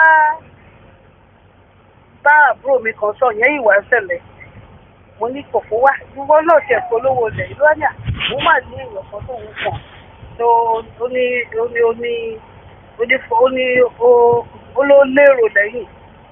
Mo ní nísàlẹ̀ náà ó ní ẹ̀ débi òde mọ́ ó ní ẹ̀ bá ṣe lọ sọ́dọ̀ Marcus ní. Ìgbà tí Marcus ṣe máa sọ fún wọn that was January 20. Ìgbà tó di February mo travel out. Ìgbà tí máa fi dé kálí 2 days after tí mo dé. Mo fóònù mi kàn wọ́n ní ìyá mi wá gbowó ẹ̀ o olówó wo nìyẹn mi tẹ́ o bí ṣe bínú lèmi náà ni o. Mo ní ta ló ń sọ̀rọ̀ kọ́mí save náà orúkọ ẹ̀. Mo ní ta ló ń sọ̀rọ̀ àwọn ọmọ mi mọ́ mi àwọn onídàájì ẹ̀ má ti lóta bí ṣe gbogbo yẹn ni mo fẹ́ dájú tó bá jọ ọkùnrin. Gbogbo yẹn mo fẹ́ mọ́ mi tó bá jọ obìnrin. Ẹ tó ò rí rí tó wà ní ìta ẹ̀ ò lè rúùtù sí náà. Bẹ́ẹ̀ni. Tó mo ní má bì náà ní má pè mí ìyá ìbá pè mí má pa mí òun kì í ṣe ìyá bàbá o. Ta ló ń sọ̀rọ̀ wá ní Marcus ìbẹ̀gbọ́n mo ní dájú ẹ̀gbọ́n sọ̀rọ̀ orí ìpínlẹ̀ wọn. So mo wá ní kí ló owó ni wọ́n làwọn fẹ́ ra ilẹ̀ fún ọmọ àwọn nínú ilẹ̀ tí mo lówó fún wọn. Mo ní kọ́ńtà mo ti gbọ́ sáà máa yọjú sí yín. Ṣé rí shortly before then mo rò pé náà tí wọ́n pàdé London àbí Israel wọ́n ṣe jùkan tí mo ọ̀gá títà wọ́n kò fún yẹn náà ló mú mi lọ. About what she book club. So yeah, that was the first time we reached Sabe. But when you want to start now, I go up with the lecture church, but still the Lord is from. It talked to me last year, July. Nígbà tí sound kan tó jẹ́ mo rò pọ̀ rẹ̀ lọ́yà company. Okay. Mo wà ní Switzerland wá pè mí pé mọ́mì mo ní sa ó ní èmi màá ní mo níbẹ̀ ní gbogbo yìí ní sa tí wọ́n bá ti gbé yọ ọtọ́kùnrin bá ti gbóbìnrin sílé sa la máa pè yín o bàbá ṣàṣeyẹ ẹ wá kọ́ wà lórí social media àtẹ̀ǹdẹ̀ afẹ́kẹ́ look into it pé torí picture yín wà ń bẹ̀ kìíní kan mo lè mí á ló mọ̀ mí lẹ́kọ̀ọ́ kò tẹ̀ sẹ́ni tó mọ̀ mí Nàìjíríà pàápàá ju àwọn ọmọ mi lọ. So, but mo wá wò ó yá ṣé kìí ṣe ọmọ tí Marcus ló ń pè tó kì lọ́mọ ẹ̀ òun ni wọ́n sọ̀rọ̀ pa yìí ṣé mo rọ ọmọ ẹgbẹ́ tó pọ̀ kan tó rude tó ní wọ́n ṣe owó tó document àti lọ́yà òun DSP tó ṣe security níta ló lọ gba kínní yẹn lọ́wọ́ lọ́ọ̀yà tó kù lọ fún Marcus àdírẹ́sì Marcus ló wà lórí ẹ̀ orúkọ yẹn mo rò wọ́n kọ kọ́nà ṣe kọ orúkọ náà Timilehin Dave Timilehin Dave. Okay. Mo máa sọ pé orúkọ òun Timilehin David Lasisi. Okay. Wọ́n dẹ̀ kọ́ sọ́dọ̀ lọ́ọ̀yà. So lọ́ọ̀yà bá wọn tó gbà tí lọ́ọ̀yà ṣe tán bí sílé the DSP tí wọ́n sọ pé security details ní ó wà lọ́ọ́ lọ́kọ̀ fún wọn. Ó parí sàmì ìjẹ̀gbọ́n kankan mọ́. Ṣé ó gbà tí mo rí kíní ẹ̀ mo ní ẹgbàá mi kẹ̀? Ọmọ tó wá sọ́fíìsì mi tí mo sọ pé ó rude because I was in a meeting pẹ̀lú àwọn consultant mi. Wọ́n lóun ti pẹ́ ló mo dẹ̀ ní kọ́ ní kó yọjú kí n tẹ̀ bí ta ló ń bèrè. Ló bá yọjú wọlé kí ló ṣe kí ló bá ní kí security gbé jáde kúrò ní ọ́fíìsì. Nítorí gbàdé èrò kí ìdèbí kan rí tó wọlé tó kàn pariwo wọ́n ní ọ̀gá security trespass. Ní mo ṣe ń kúrò lọ́dọ̀ ọkùnrin mi. Ṣé ìgbà tí mo wá rí wọ́n bẹ̀ tí mo wá rí fọ́tò mi tí mo wá rí bàbá oníbàbá wọ́n á gbé jáde ní àbí ìkùyè kẹ̀. Mo dẹ̀ jókòó sà mo ṣe sà I will forward it to you tonight. This is my part of the story o. Èmi mọ kọ́kọ́ pàpọ̀ ti Marcus ó ra jẹ fún ọmọ ẹ̀ 2 acres ní inú ilẹ̀ tí gọ́ọ̀mẹ̀ntì ti ṣàfùwà ta sọ pé ká ṣe ká fi raise owó. Mo wá reply kí lorúkọ ẹ̀ jẹ́ ẹ̀wọ́ ìbílẹ̀. The next thing tí mo máa rí ló wá kọ lẹ́tà sí lọ́ọ̀yà mi ló ń threaten ẹ̀ ló ń ṣe kinní kan ló yẹ ju gbogbo ẹ̀. Then he now started sending me ẹ gbọ́dọ̀ rí àwọn terrible things tó sọ sínú messages yẹn. So call mo wá wò pé máa yí ìjọ kan tí mo pàdé ẹ̀ lọ́dọ̀ lọ́ọ̀yà wa ó lóun lọ́ọ̀yà Timilehin ó dọ̀bálẹ̀ ó bẹ̀ mí kí n má bínú fóun mọ́ pé lọ́ọ̀yà tí mo ìròyìn fún orojọ́ fún un bó ṣe jẹ́ mo ní òkè if that is the case sọ fún Timilehin pé tó bá fẹ́ gba owó ẹ̀sẹ̀ padà lọ bá Marcus tó sùn wọ́tà tì kó lóun fẹ́ gbowó òun àbí sẹ́ẹ̀tì ò bá ti gbà lọ bá Marcus kò ní kó fún bẹ́ẹ̀ gbowó ilẹ̀ tó sùn fún so wẹ́dá wa wá pé ẹ lọ́mọ ẹ̀ lọ́dọ̀ wa o àbí ó lo orúkọ ẹ̀ láti wọ́n lọ́gbà ẹbí àbẹ̀lú ilé health evidence ọ̀sán ẹ̀bẹ̀ náà gbà máa sí lọ́yà ọ̀pẹ́ ọ̀lẹ́ fún àmì tó. ẹ má bínú kíní yẹn ń break díẹ̀díẹ̀. ṣé kí n pè é director tó máa wà òkè. ó direct máa ń wà òkè eléyìí táwọn èèyàn bá ti ń pè mí director ó kàn máa disturb eléyìí.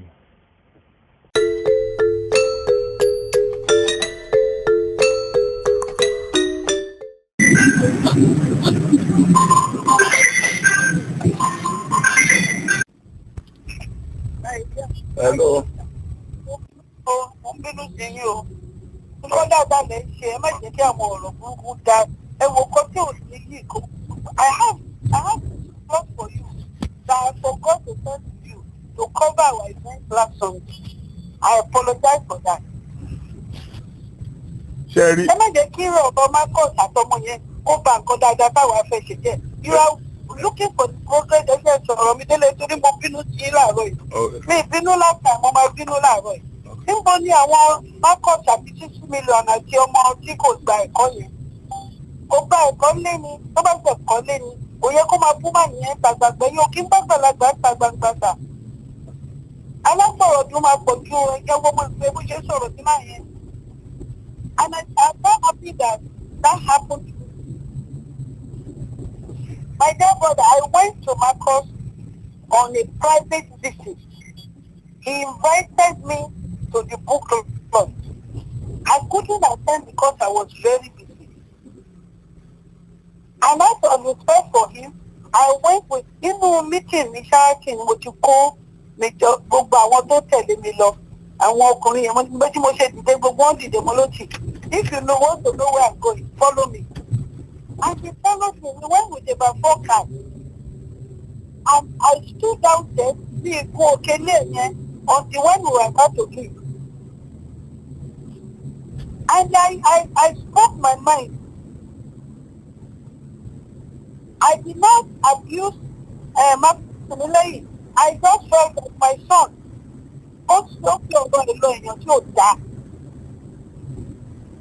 And I'm maintaining that ló jayé ìsìn Ọlọ́run máa sọ fún òun àti ó máa sọ fún ọkọ tó ṣe fún Timilehin. You could have called me to confirm from me before you keep that program. Ẹ máa gbọ́ mà. Tẹ́ bá wo orí aago yín dáadáa ẹ rí i pé mo send message.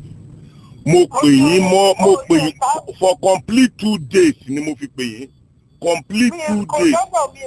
Kò lọ ó sáàdì bíi pé wọ́n blọ́ọ̀kù mi nì. So mo wá wò pé okay ẹ máa gbọ́ mà. Mo wá wò pé okay last 2 weeks ló yẹ kí madam ti get back sí mi. Okay ó túmọ̀ sí pé wọn ò fẹ́ she doesn't want to have anything to do with me again yẹn.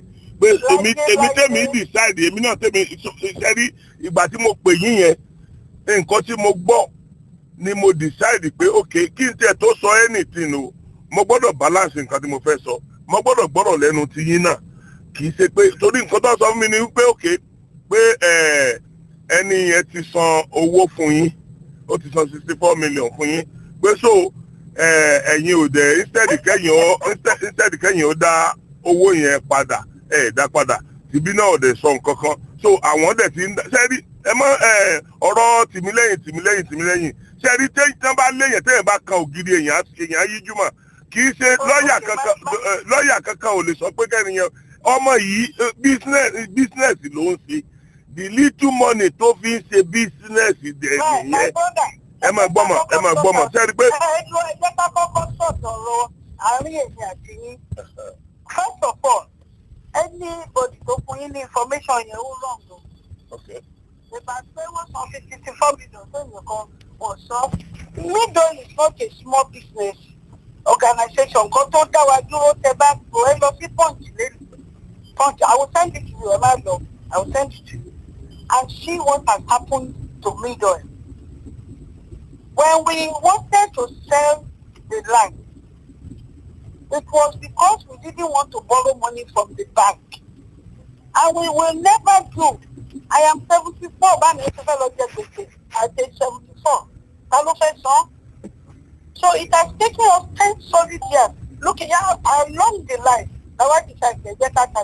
and I mentioned it to somebody to mention Marcus for me. So the issue was, what are we doing?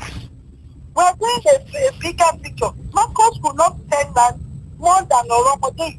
That is why I said, why don't tell Oromode no matter. The boy refused, if you have read my message, refused to meet him. They mean as a Timilehin, they also for me, lie, nítorí ó believe pé oògùn ló fi mú òun ó believe pé oògùn ló fi mú òun ọmọdé lọmọ yẹn náà ó níbi tá a lè blame ọmọ yẹn mọ́ sẹ́rí mami wa sẹ́rí tẹ́ ẹ bá tọ́ bá dé pé yìí náà fẹ́ bá wọn sọ òótọ́ ọ̀rọ̀ ẹ sọ òótọ́ ọ̀rọ̀ kí bàbá yẹn ó sanwó ọmọ yẹn fún tó bá sanwó ọmọ yẹn fún ọmọ yẹn ò ní ní nǹkan kan ṣe pẹ̀lú ẹ̀ mọ́ bí wọn bá ti sanwó yẹn kò sí tọ́mọ yẹn ò lè ṣe ẹni tí tọ́mọ yẹn bá dẹ̀ ń ṣe ó máa ní right láti ṣe.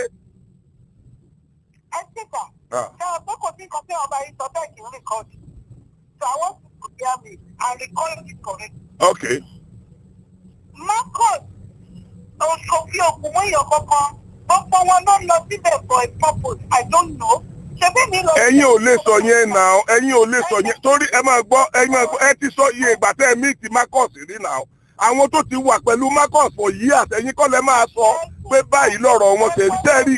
Ẹ jẹ́ ká sọ èyí tó jọ kàn wá, ẹ jẹ́ ká fi ọ̀rọ̀ ọmọ yẹn àti Marcus sílẹ̀. Èmi gbà tẹ́rí ẹnì tí tọmọ yẹn bá ló máa sọ nípa Marcus, mo ready láti assist ẹ láti sọ. Ẹ jẹ́ ká gbàgbé lórí ọ̀rọ̀ ẹni yẹn. Tẹ́rí tèmi yín ni ká sọ, ntẹ́mi believe ni pé nígbà tí ẹni yìí lóun máa lọ bìkan. Àwọn ò lè lọ next week yìí o lọ next week mo dẹ̀ retí next week yẹn mo tó fi another 2 weeks sílẹ̀ mo rí i pé ẹ bá mi sọ kankan mo wá bẹ̀rẹ̀ sí ní pè ẹ wàá gbé kọ́ọ̀lù wàá lọ mo wá wò pé 2 days ni mo fi pè yín mo wá wò pé àbí madam yìí ti block o mo wá wo pé ok wọ́n promise pé àwọn máa lọ sọ́dọ̀ ẹni yẹn wọn ò pè mí padà ó ti dé pé ó ti more than 3 weeks so automatically wọ́n máa block mi ni then èmi ò tiẹ̀ wá tó ti sọ anything not until ìgbà tí wọ́n sẹ́ndì nǹkan tẹ́ ẹ tún sọ lọ́dọ̀ tẹ́yìn àti tẹ́ ẹ sọ lọ́dọ̀ kí náà korúkọ tí prophet yẹn so ìgbà tán wá sẹ́ndì kí ni ẹ̀sìn mi ni wọ́n á wò pé okay madam mama wọ́n decide láti afford mi ni okay nǹkan tí mo ṣe decide láti grant ọmọ yẹn ní interview ni èmi responsible gan àgbàlagbà dẹ̀ ni mi ò ń ba nǹkan jẹ́ mo máa ń wá bí nǹkan ṣe máa dáa ni ṣùgbọ́n mo wá ti wá rí i pé okay get back sí mi mo pè kò nọ́mbà mi ò wọlé sórí aago yín mọ́ mo wá wò pé okay gbogbo yẹn náà ní mí ni okay tẹ́ ẹ̀ bá tó tí kì bá ṣe pé interview tí mo tún rí ibi tẹ́ tó ti ń praise Tibetan pé Tibetan kò kì í so jìbìtì kò kì í so ní kinní kan mo á wò pé okay so ó mì pé woman yìí náà nítorí náà try láti ṣe ni pé wọ́n fẹ́ dojú ọ̀rọ̀ ọmọ yìí rú so nǹkan tí mo ṣe decide láti grant interview pẹ̀lú ọmọ again nìyẹn otherwise kò èmi náà mi kì í sọ ọmọ kékeré náà èmi náà ti above 70 mi ń sọ ọmọ kékeré mọ́ so kò dẹ̀ yẹ kí n bá lè pínlẹ̀ nǹkan parí kò yẹ kí n dá kó wàhálà yẹn ìyẹn ni mo sọ pé ẹ jẹ́ ká fi ọ̀rọ̀ ọmọ yẹn àti lọ́ọ̀yà sílẹ̀ tí ó bá sí ọ̀rọ̀ owó tó ń bẹ láàrin wọn gbogbo tó ń ṣẹlẹ̀ yóò ní ṣẹlẹ̀ mọ́ ọmọ yẹn ọ̀kàndínlẹ́lẹ́ máa bú kọ̀kàndínlẹ́lẹ́ máa wò lójú. ẹ kíkà ṣé mo pé mo farabalẹ̀ mo gbọ́ kí n sì yà so can you accord me the same respect. Yes. And listen to me. ẹ mọ̀ pé mo máa ń listen tẹ́lẹ̀. Oh, yeah, it's all right. That's why I sent you that long messages. Yeah. I also said you can quote me. Number one, I am not defending Marcus. I am telling you, I'm saying what I know about him. I am also talking as a Christian. A child of God that believes will tell your husband don't let you go when you come on left. Am I believe yes? You ballet me, ma. Yóò bá lè mi. Ọ̀dà ìsọ̀rọ̀ yín délẹ̀ máa sọ̀rọ̀ lórí ẹ̀. Ẹ jọ́ta, can you accord me that same respect? Ọ̀yà mà. Okay, sir. Ẹni pé mi ni mo pè yí padà láàárọ̀ you send me a message I called you. Bẹ́ẹ̀ni. Let that be on record. Yeah. I don't know Marcus until 2022. I don't know Timilehin until 2020. Late 2022. February ni mo pàdé Marcus bí December or December ni mo ní one-on-one contact pẹ̀lú Timilehin tó wá sọ́fíìsì mi. Tó lóun ni ẹni tí Marcus bára lẹ̀. Marcus sọ fún mi pé ọmọ òun lòun bára lẹ̀. I am repeating myself for record. Now, why did I go to Marcus? I have not been to Marcus since the time I promised you I would talk to him. I can't remember the date. And I spoke to him. I sent a message to him to please talk to Timilehin and he refused. Before then, I had spoken to Timilehin one day that he called me and asked me pé advice wo ni mo máa fún un. Ẹ lọ bèrè lọ́wọ́ ẹ̀ ó record ẹ̀. Mo sọ fún pé gẹ́gẹ́ bí ìyá ẹ̀, I will advise you to go back to Marcus, apologize to him and ask for your money. Only láyé òun ò ní lọ. Now I am going to another person. Dúró jayé that you are saying we should forget. I asked the elder Shegun Fagbudu, who is an elder in his church, to tell the lawyer to advise the girl, the boy, properly. But volunteer, elder Fagbudu volunteer, láti wá sí ọ́fíìsì lawyer. Pẹ̀lú Marcus, káyọ̀ tí ká mọ nǹkan tó lọ láàrin wọn. Then kí wọ́n gbà láti agree. Time tí wọ́n máa sanwó fúnra wọn padà. Lọ́yà yẹn gbà, and we agree to a day. Subsequently, ó send the message sí ẹ̀ẹ́dà pẹ́pù pé owó ẹ̀ṣẹ̀ meeting mọ́. How do two people tó fúnra wọn lówó tí wọ́n fẹ́ wá ríra wọn mọ́? How do they get the money? Madam, ṣé wọ́n ríra wọn kan tó send owó ni? Bẹ́ẹ̀ ni sà. Kò fún káàtì náà. Ẹ dúró sá o, nínú ilé Marcus lè according to ṣe ọmọ yẹn o, fún èmi o, ní ìmọ̀ ọkọ tó sọ fẹ́ yìí. Nínú ilé Marcus ló wà ìgbà tó transfer owó sí Marcus. Iye transfer náà sì ni. Ẹ dúró sá, ẹ sì sá, ìjà ló dé torí ìdòwe. Mo sọ̀tọ̀ fún yín sá o, bẹ́ẹ̀ tí ẹ bá gbọ́ tèmi, I just want, I've taken you as my brother. I know you have a duty to pay to your client. But me, mentioning my name and doing this thing, I am going to back off. I couldn't back off because I am still working on the promise I made to you that Marcus you say you don't want to befriend him again. I don't know what happened between you and Marcus. Why you don't want to talk to him? Mo sọ tí Marcus ṣe fún mi. Because mo sọ tí Marcus ṣe fún mi. Èmi rẹ̀ ò dẹ̀ ríra rí. Mo sọ gbogbo àwọn ọ̀rọ̀ tó sọ sí mi fún yín. Ó ti tàn, ṣe bí ẹ̀yin àgbàlagbà lẹ sọ pé téèyàn ò bá gbàgbé ọ̀rọ̀ àná, kò ní rẹ́ni bá ṣeré. Ẹ̀yin àgbàlagbà náà lẹ sọ. Pé téèyàn ò bá gbàgbé ọ̀rọ̀ àná, kò ní rẹ́ni bá ṣeré. When I watched the video, you meant well when you started this issue of àwọn wòlíì, àwọn bàbá kìíní kan tó ń sọ̀rọ̀ burúkú pa Nàìjíríà. You meant well. Bẹ́ẹ̀ ṣe mọ̀ pé ẹnu tó rojọ́ kọ́ ló máa dá. Ẹlòmíì máa gbọ́ nǹkan sódì. And when I was talking to him, I said, this man was not abusing you. He was just talking generally. Bá ṣe máa fi ṣe bá dìtà. Èmi ò rò pé ó yẹ kó ṣiṣẹ́ olúwa máa dá sọ̀rọ̀ football òkìní kan ìgbà wẹ̀. I told him that, but it is one thing for me to say it. It's another thing for him to agree. Àgbàlagbà ní 64. Àbí 60 kìíní kan. Maybe they are also around that age. And I told him, I am older than you. If you don't listen to my advice, I will leave you alone. And that's the honest truth. That is who I am. My anger with Timilehin's lawyer ni pé tó bá rí pé Marcus ò sanwó fún ọmọ yẹn. Kò yẹ yín tà. Ó dẹ̀ béèrè, ó ló yẹ kó kọ letter of demand to demand. Ó kọ́ lẹ́ẹ̀mejì. And if the money, the man didn't accept, he should just take the matter to court. But that is a waste of time. Letter of demand, what the lawyer promised me when he was leaving, the first and only time he meted was Omolara Marcus Korodele Tibetan. Sharing by me, báwo ni mo ṣe fẹ́ pòwe mi mo wé pa púpọ̀. But the only thing náà ni pé mediators and peacemakers, the Bible says, blessed are they. That's the position Timothy hold. I didn't come back to you because I didn't have any tangible progress with my intervention with him. I have not gone to back to the boy. But number two, sir, I also have my own life, which is full of activities to deal with. But number three, and I'm telling you before the Almighty God, I will never, charity to block your mama Sophie on it. Èèyàn kan tẹ̀lé láàárọ̀ ìsìn, mo sọ fún pé ó pè mí láago 5 àárọ̀ nílùú òyìnbó 1 hour difference ní time nǹkan kí nǹkan tó fẹ́ bá mi sọ àgbàlagbà nìyẹn náà o kò bá tó kò tiẹ̀ tó dago 10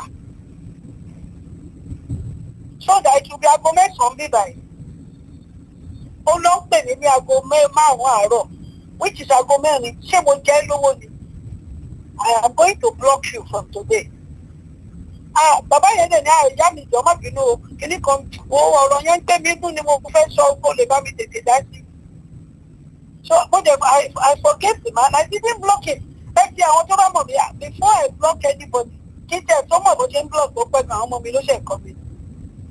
When I be complain they dey say kìíní kan mommy look at how to speak if you don't want to talk then you sir I am putting it on record I will never no matter what you do that I'm angry about I will never block you. I am putting whether with Timilehin matter or any matter the only thing I'm a ṣe náà ni I'm a sọ I'm a parí ẹ̀.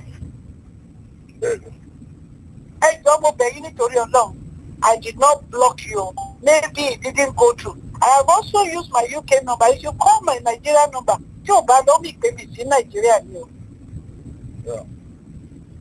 Because what I do when I arrive 2 days after, I will shut down the phone. So I can rest. And those who have this number will know I am here. That was why I deliberately send my message to you from this number. Number 2, more Marcus don't travel. And I know don't travel. Why? I didn't even see your I didn't see anything from you. When I went to Marcus, it was a private visit to launch his book, Doshe. Come on, I went to read Timilehin. I was shuffled. Molo, you're my equal, Arami. I want your masha, the Bobby and Tori, no shame by Marcus. Tori, Monicoba Vitale, all around the Homo, Omo Milo, you. Crisis word or dollar. I am going to stay for it to be settled. But my dear brother, bí mo ṣe ń careful ní ọ̀dọ̀ àwọn èèyàn púpọ̀ náà ni mo ṣe ń careful lọ́dọ̀ Marcus. He is my friend. I got to know him. I was a member of Celestial Church. That day tí mo sọ̀rọ̀ níbẹ̀ nǹkan tí mo mọ̀ ni mo sọ ta o. He's a good man but very stubborn. I say you are a good man, but you are very stubborn. Gbogbo ètò fẹ́fọ̀ wọn nìkan náà kó síbẹ̀ gbogbo nǹkan tẹ́ ẹ sọ tó fẹ́fọ̀ ẹ̀ nìkan la rí bẹ́ẹ̀. Mo á wò pé ó kéré. What I say, I would not have ṣé mo pé the thing fídíò tó ṣe yẹn tó tán kò sọ pé nìkan máa publish kankan o. Because àwọn ẹni ẹlẹ́ni tí mo kó wá síbẹ̀ kò tiẹ̀ jẹ́ fẹ́ẹ́dọ́díò nìkan ló ṣe maybe fine. Bóyá wọ́n jókòó wá yọ kúrò àwọn boys tó bá ṣe kinní yẹn wọ́n wá bá mi prophet said we should interview I said èmi àti wọn sọ nǹkan kan tó jọ bẹ́ẹ̀ mo dẹ̀ lọ bá lókè ẹ wo kí ìkọ́ta fẹ́ fi lọ́ọ̀tì wéré o à ń lọ bẹ́ẹ̀ àwọn tẹ́ kó sísàlẹ̀ wọ́n lẹ sọ pé ẹ agree tó máa interview mi kì í ṣe interview tí mi kì í grant interview o I don't grant interview at all I am not Mr. President or the wife of President. Tí mo fẹ́ grant interview because àwọn tẹ̀ ń sọ yìí wọ́n máa ṣe wọ́n mẹ́tọ́ sí pé wọ́n ti lọ gé kúrò. What I said and I'm repeating to you was you are a good man. I was addressing him. You are a very good man, sir, but you are very stubborn. Ẹni kan gbé jáde he didn't send it to me till now because tó ṣe sí social media yẹn I don't get it. One stupid idiot kan ní America ló ṣe ló wá pè mí ló ń sọ rubbish. Because I saw you, who are you? Because I look at the Golden engineer, Dr. Kiniko. So I have to send the man a stinker. I can forward it to you. What the man said to me and what I said to him. That I said, go to America. Hey, what they want to do? Say, go to social media at 70, whatever your age. You are still going on social media. I can't remember. I feel when your body customer send it to me. Excuse me, I will let you. Excuse me, Kiniko. My children are not even there.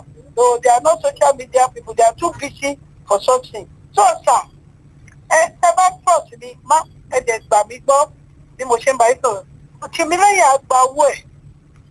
I am coming back early next month. Timilehin àgbà owó ẹ̀ bẹ́ẹ̀ ó máa gbà through Marcus. Bàbá bẹ́ẹ̀ títí tí ò bá gbọ́. I know how else to get him to pay the boy. Just trust me. Ẹ fi ọkàn Timilehin balẹ̀ pé èmi sọ fún yín, ẹ̀yin ni mo sọ fún o, pé ó máa gba owó ẹ̀. I am coming back second week of April. He will get money. Àtẹnímẹ́ni kò dàbí àpànọ́mà yọ̀tà. Ẹni mo sọ fún yín wípé kò ní sùúrù. Pé kò ní rówó yẹn gbà ṣe láì.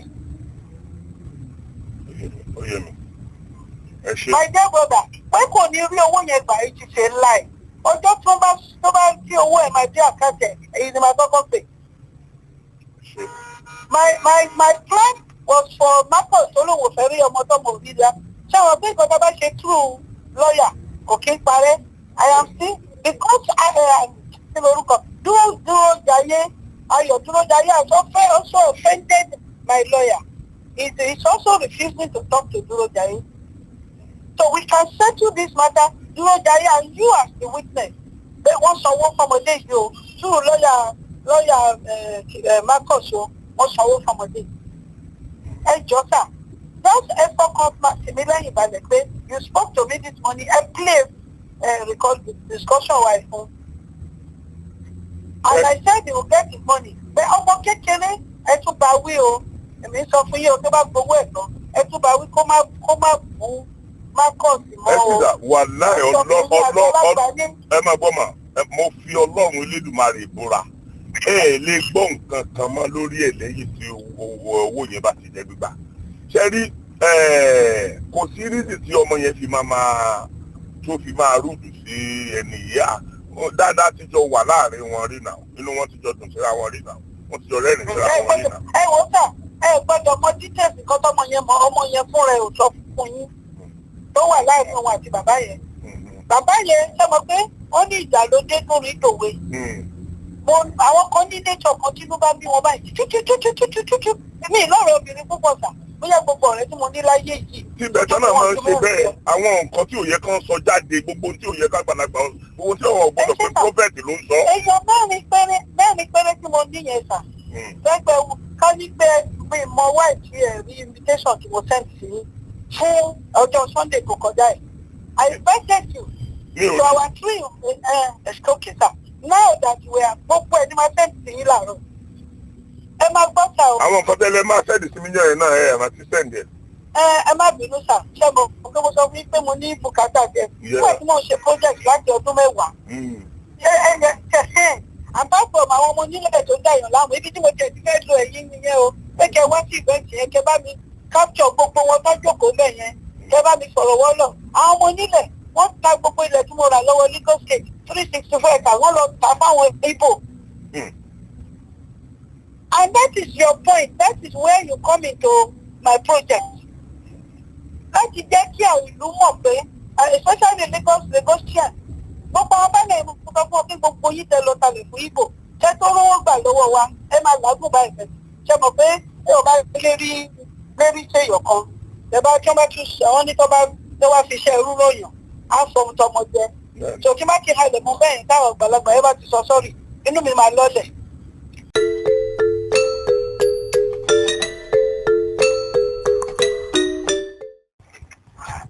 Ẹ káàárọ̀. Hello ìyá mi ẹ káàárọ̀. Ṣé ń kúnlẹ̀ tàbí ìjókòó? Ẹ má kúnlẹ̀ jókòó. Oh my brother, ẹ má misunderstand me. Ṣẹ́rí ń gbà mí, what you are doing is good. Ṣẹ́rí ń gbà mí tí wọ́n ní téèyàn bá jíjú lọ́jà àti tó bá sọ̀kọ̀ àbára yìí. Mọ nǹkan tí mò ń ṣe lẹ́yìn ìpẹ̀lẹ̀ máa kọ̀ ṣe ní fi ọgbọ́n ṣe tẹ́ pé ọmọ ìyá arúgbó ẹ̀ jù lóko kò yẹ yín tàbí kọ́ wọ́n ti drag orúkọ mi sínú kìíní. Ìwàhálà tó dá sílẹ̀ fẹ́mi nílé ó di ìjọba bá yanjú ẹ̀ kí n tó lè báyìí sọ. Kò sí nǹkan tí mo máa gbé mo ń bá sọ̀rọ̀ bẹ̀tẹ̀ bá gbẹ tó mọ̀ á sọ fún yín pé kò kò kí ń ṣe easy person láti confront. Ẹjọ́ mo wọnú list tó bá kú máa gbé nǹkan. Mo ń lọ sí Gokọ̀fẹ́, I want to take a walk. So, Sherry, my dear brother, kó ká bá fẹ́ gba nǹkan yìí padà lọ́wọ́ máìlì, ẹ kò jẹ́ ká fi sùúrù pé. Màá gbà lọ́wọ́ ẹ̀, I can guarantee you that. Màá gbà lọ́wọ́ ẹ̀. Mi ìṣara church ẹ̀, mi ìṣe tẹ̀lé mọ́. I've left Celestial Church in 1988. Gbogbo àwọn aládàáradà nǹkan táwọn èèyàn tó wọnú ẹ̀ gbàtà wa ti báwa wà bẹ́ẹ̀ tí wàá dẹ̀ kúrò. Mi ò jẹ́ kémi máa fi gbogbo ẹnu sọ̀rọ̀. Ẹ fi sílẹ̀ fún mi ṣe bí you have tell the boss, tell him I said to you that ó máa gbà owó ẹ̀. Whichever way mo fẹ́ fi ṣe, mo fẹ́ gbé ẹ̀ mo máa jókòó síbi ìṣèlè báyìí sọ. Mo fẹ́ jókòó sí reception ìsàlẹ̀ apartment. Ẹjọ́ 1 second. Èèyàn kan fẹ́ wọlé. Ọlọ́mọdé ìṣílẹ̀ kò bẹ́yìn burúkú. So, Sherita, ẹjọ́ sábà ti ló tán mi ṣe mọ̀ fún àwọn ọ̀rọ̀ àgbẹ̀ tí ìrora. Ẹ wo orú kíní fídíò tẹ̀sán sí mi láàárọ̀ yìí. I am not aware of it. I didn't even know that owner you I invited him, deliberately invited him kò wá. Ó wá sí groundbreaking ilẹ̀ ibi tí Timilehin tí ó sọ pé òun fẹ́ ra lẹ̀ sí fún Timilehin. He came there with his wife. But eléyìí tá a ṣe ní ṣáàṣì, he didn't come. And I didn't know pé ó rọ̀yọ̀ kankan wá. We had our own, I'm sure our coordinator yẹn, wọ́n invite our press, 1 or 2 press wa. But kíní fídíò tí ó ṣe fi reply ẹ̀ tọ́mọ yẹn fi jáde dé, he didn't send it to me. I called him, I said, "But àwa kì í privately nítorí ẹ̀ ń complain pé àwọn àbáyé lunch ìwé. Àwa wá privately, and I deliberately didn't go on the day of the logbook club. Mi ò fẹ́ kọ́ tún sọ parúkọ mi pọ̀ mọ́ nǹkankan. But I went privately because kò ṣe mí àjà. Èmi à ń ṣe meeting lọ́wọ́ ní Ṣáàtì ni mo rántí mo ní pé gbogbo àwọn tá a jọ wà ní committee. They've changed the number. Yes, but there was a bug drive. So, the invitation here was extended to him. Torí òun go débi lẹ́yẹ rí kó máa bọ̀ kó wá fún nǹkan kan ṣe. Even lọ́jọ́ yẹn, àwọn náà dì kó ṣe kí ló máa ti ń pè laying of kíní block tó máa ń bu cement orí block. I allowed him to do it. Because at the end of the day, if you are still stubborn, I don't know why they are not talking to each other.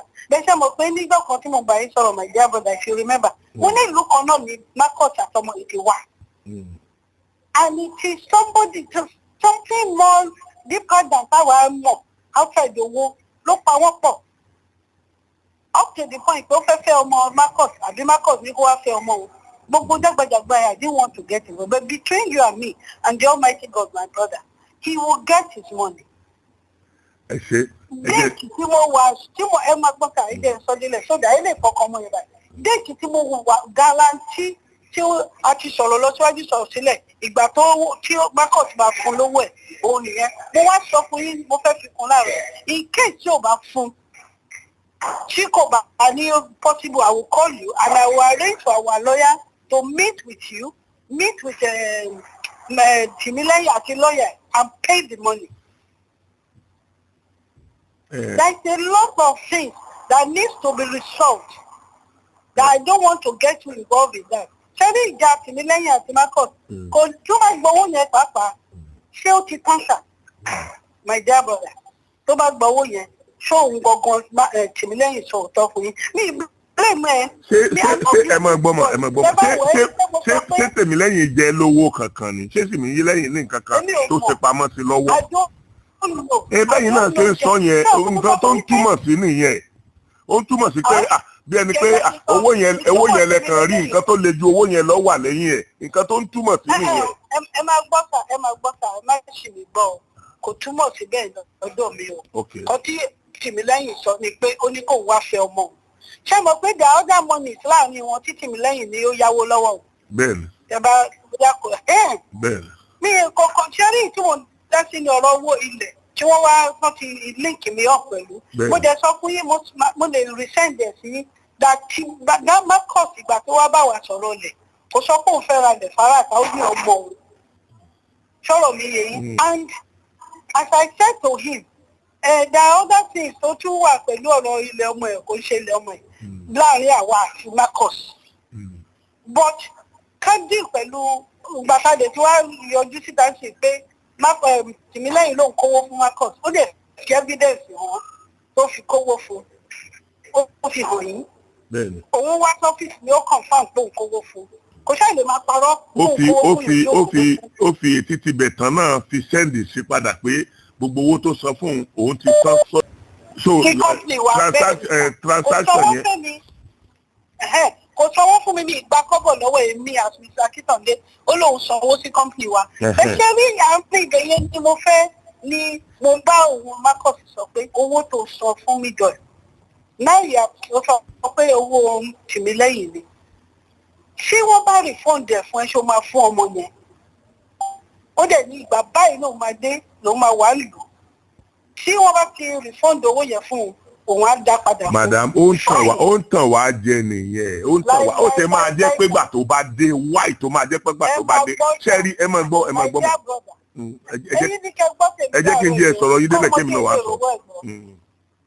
Ọmọ yẹn máa rówó ẹgbàá o Ọlọ́run ọmọ yẹn máa rówó ẹgbàá o ṣẹ́rí Ọlọ́run gbọ́ wàláhì ọmọ yẹn máa rówó ẹgbàá ẹ madam tí n bá bẹ̀rẹ̀ sí ní tú àwọn àṣírí àwọn èèyàn tó ti pè mí tí wọ́n sọ pé Marcus gbàyè báyìí lọ́wọ́ àwọn ó sì kíní kò báyìí lọ́wọ́ àwọn ó bá wọn balẹ̀ ó bá wọn kọ́lé àwọn sọ pé kó kú òun bẹ́ẹ̀ ara wa wọlé yẹn tí n bá rìlíìsì gbogbo ẹ̀ Marcus àsanwó yẹn sẹ́rí ẹ jẹ́ bóyá ẹ máa gbọ́ ẹ jẹ́ ká ẹ̀yin ẹja wọ́n bẹ̀.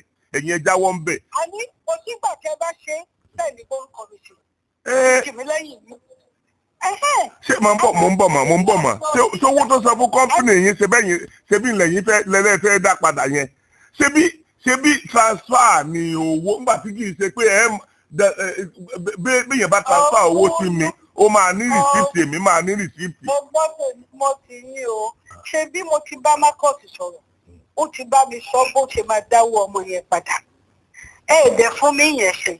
ẹ máa gbọ́ mi ò lè fún yín yẹn ṣe torí pé mi ò rí iná rí n tó ń ṣẹlẹ̀ láàrin yẹn ẹ máa gbọ́ mà mi ì rí iná rí n tó ń ṣẹlẹ̀ láàrin yẹn nínú ọ̀rọ̀ tẹ́yìn náà bá mi sọ ń sìn ẹ̀yin náà agree pé ó sanwó sí company now pé ẹ wá ìgbà tẹ́ fẹ́ dá owó padà òun máa wá dictate ìgbà tóun bá tó dé láti ìlú òyìnbó tó bá dẹ̀yìn ni tó bá jẹ́ ọmọ yín ni Tìmílẹ́yìn will you be happy kéèyàn kàn máa fi ìnira bá ọmọ ọlọ́mọ to that extent. Okay, jẹ́ kí n kọ́ correct impression kan tẹ́ kọ nínú message tẹ́sẹ̀. I am not blaming only Timilehin. I have always said that Timilehin fi ọ̀rọ̀ ẹ̀ lọ ìka lọ́ọ̀yà. Ẹ ti sọ yẹn ti pẹ́ ni mo ti believe pé àníìdí àti sọ yẹn mọ́ ọ̀rọ̀ owó ló kù tó yẹ ká máa sọ sí. I'm waiting for the lawyer mo ti rí lórí ibì kan tí wọ́n fẹ́ sí mi because mi ò tiẹ̀ rí gbogbo kìíní. Èyí ọwọ́ ṣẹ̀jẹ̀ kí n kó sọ pé òun máa pè mí lẹ́jọ́ mo dúró dé. Bẹ́ẹ̀ ṣe rí Timilehin èmi ò blame Timilehin pé ó trust Marcus ó kówó ẹ̀ fún. I am not. Téèyàn bá trust èèyàn kò sí nǹkan tẹ́ ẹ̀ lè ṣe pẹ̀lẹ́ tẹ́ bá trust. Bẹ́ẹ̀ni. Kí mi gbọ́n dẹ̀ ní kẹ́bì tó bá pe kú á fẹ̀yìnfẹ́ lẹ́yìn àbísà. Bẹ́ẹ̀ni. I want to make sure that Timilehin gba owó ẹ̀. The second option tí mo sọ fún Marcus if this boy didn't get this money through you we will pay him through our lawyer and his lawyer and that will close my name from this thing. I am not worried about pariwo wọn sọ̀rọ̀ ṣe kíní kan ó ṣépè kò yẹ kẹlẹ kọsàn lè ṣàpé kó yẹ ṣépè o because tí o bá ṣépè fún mi tí mo dẹ̀ ní relationship pẹ̀lú ẹ̀ personally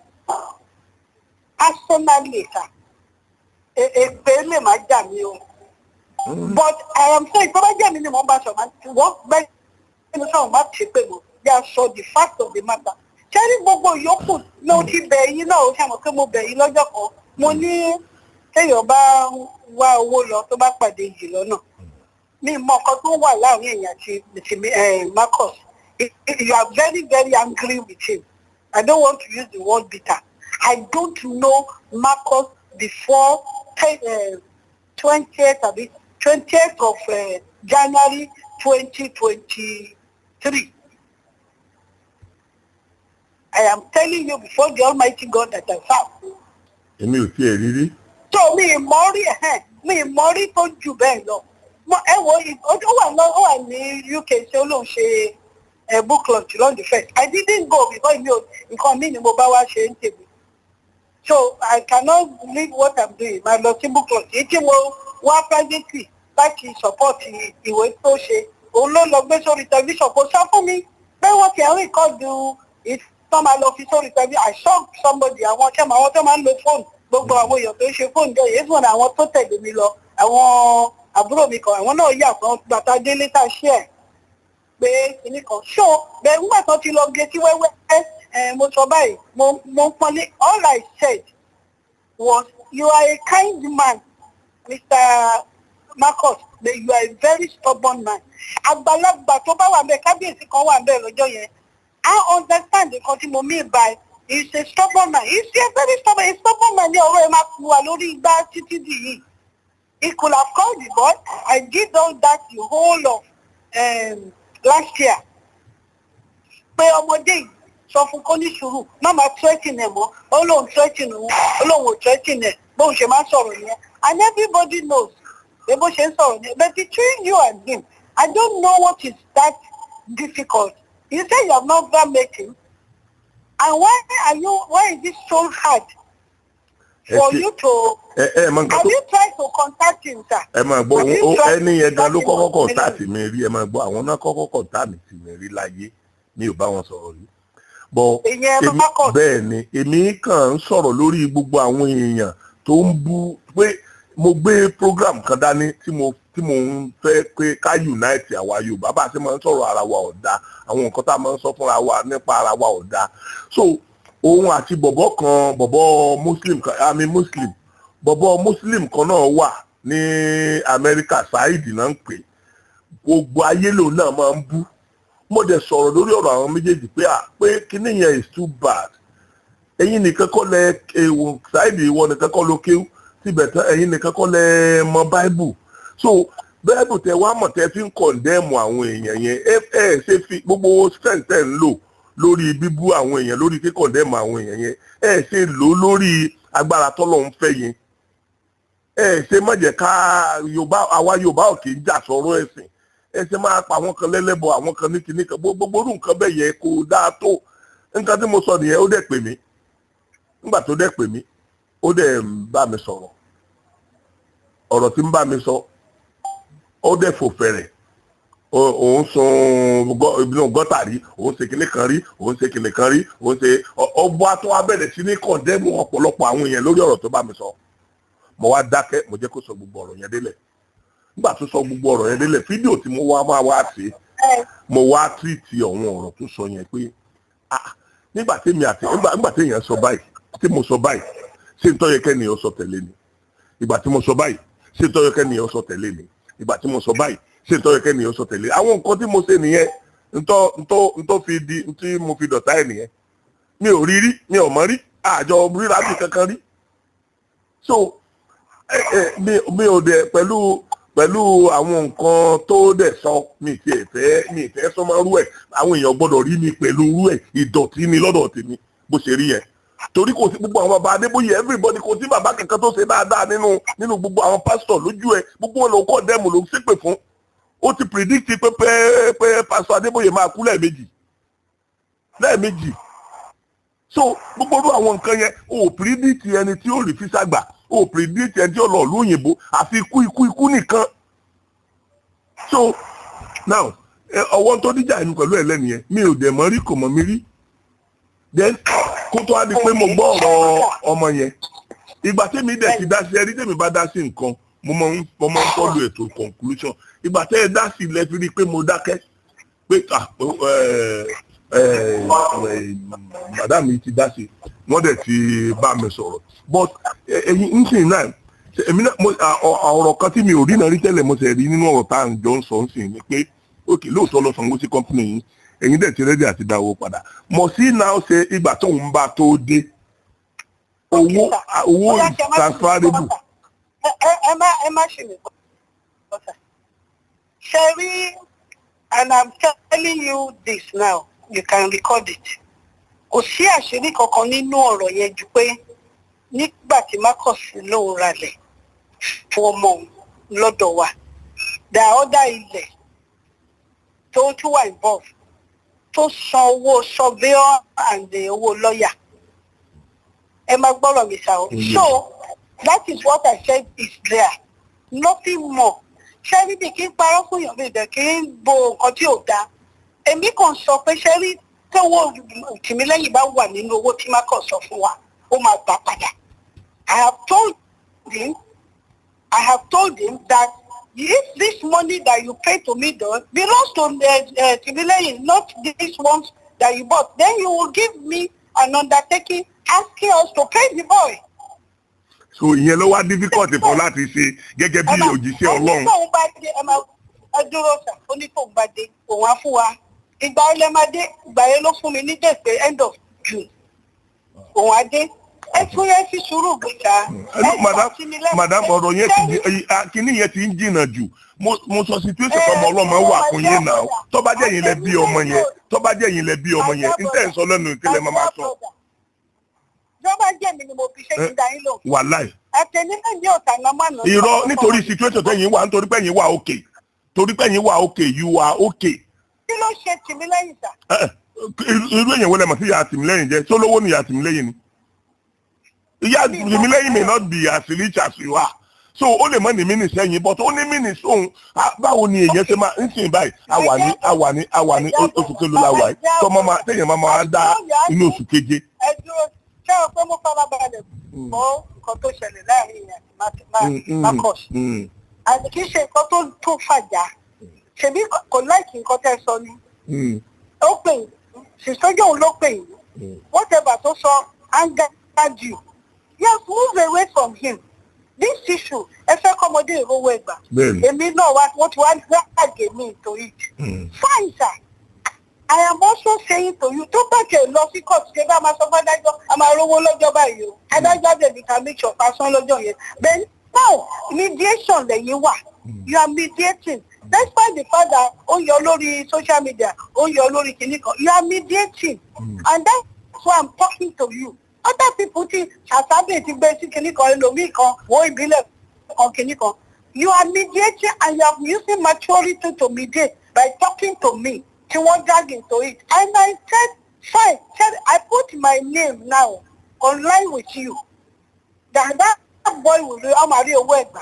Iṣẹ́ ìgbà yẹn ti pẹ́ ìgbà tẹ́ dá yẹn ti pẹ́ jù ní ìgbà tán dá yẹn ti pẹ́ jù. Èmi kọ́ ni mo dá ọjọ́ sà. Ìgbà tó dá yẹn ti pẹ́ jù. April àtẹ wáyé. Ní sùúrù fún. Ẹ síta ọdún wo lọmọ yẹn ló ń sanwó fún àbí ọdún wo ni wọ́n ti exchange owó láàrin ara wọn. Gbogbo bàtà wọn exchange owó náà ọmọ yẹn ló ń fún lówó náà kò tí ì sígbà kankan. Ó náà ni mo sọ ìgbà àtọmọ yẹn tí exchange owó pẹ̀lú Marcus wọ́n ti tọ́dún mẹ́tọ̀ọ̀kẹ́ á ti tọ́dún kan. Kò tiẹ̀ wá sọ àwọn ètò kò sọ àwọn ètò ya tàbí ètò bò yẹn mọ́ but eléyìí tó fún ẹ̀ ń bọ́ọ̀gì yẹn ló ń complain lórí báyìí ló fẹ́ gbà. Àní ó máa rí gbàtà owó yẹn ibẹ̀ yẹn ló ti drag orúkọ yìí sí ibẹ̀ lèmi àti yín tún ti mọ́ra àrígbà. Guarantee you do today. Ariba. I'm not saying don't talk about it, though. You said that you will not stop talking about it. You can talk about it. Orúkọ mi then.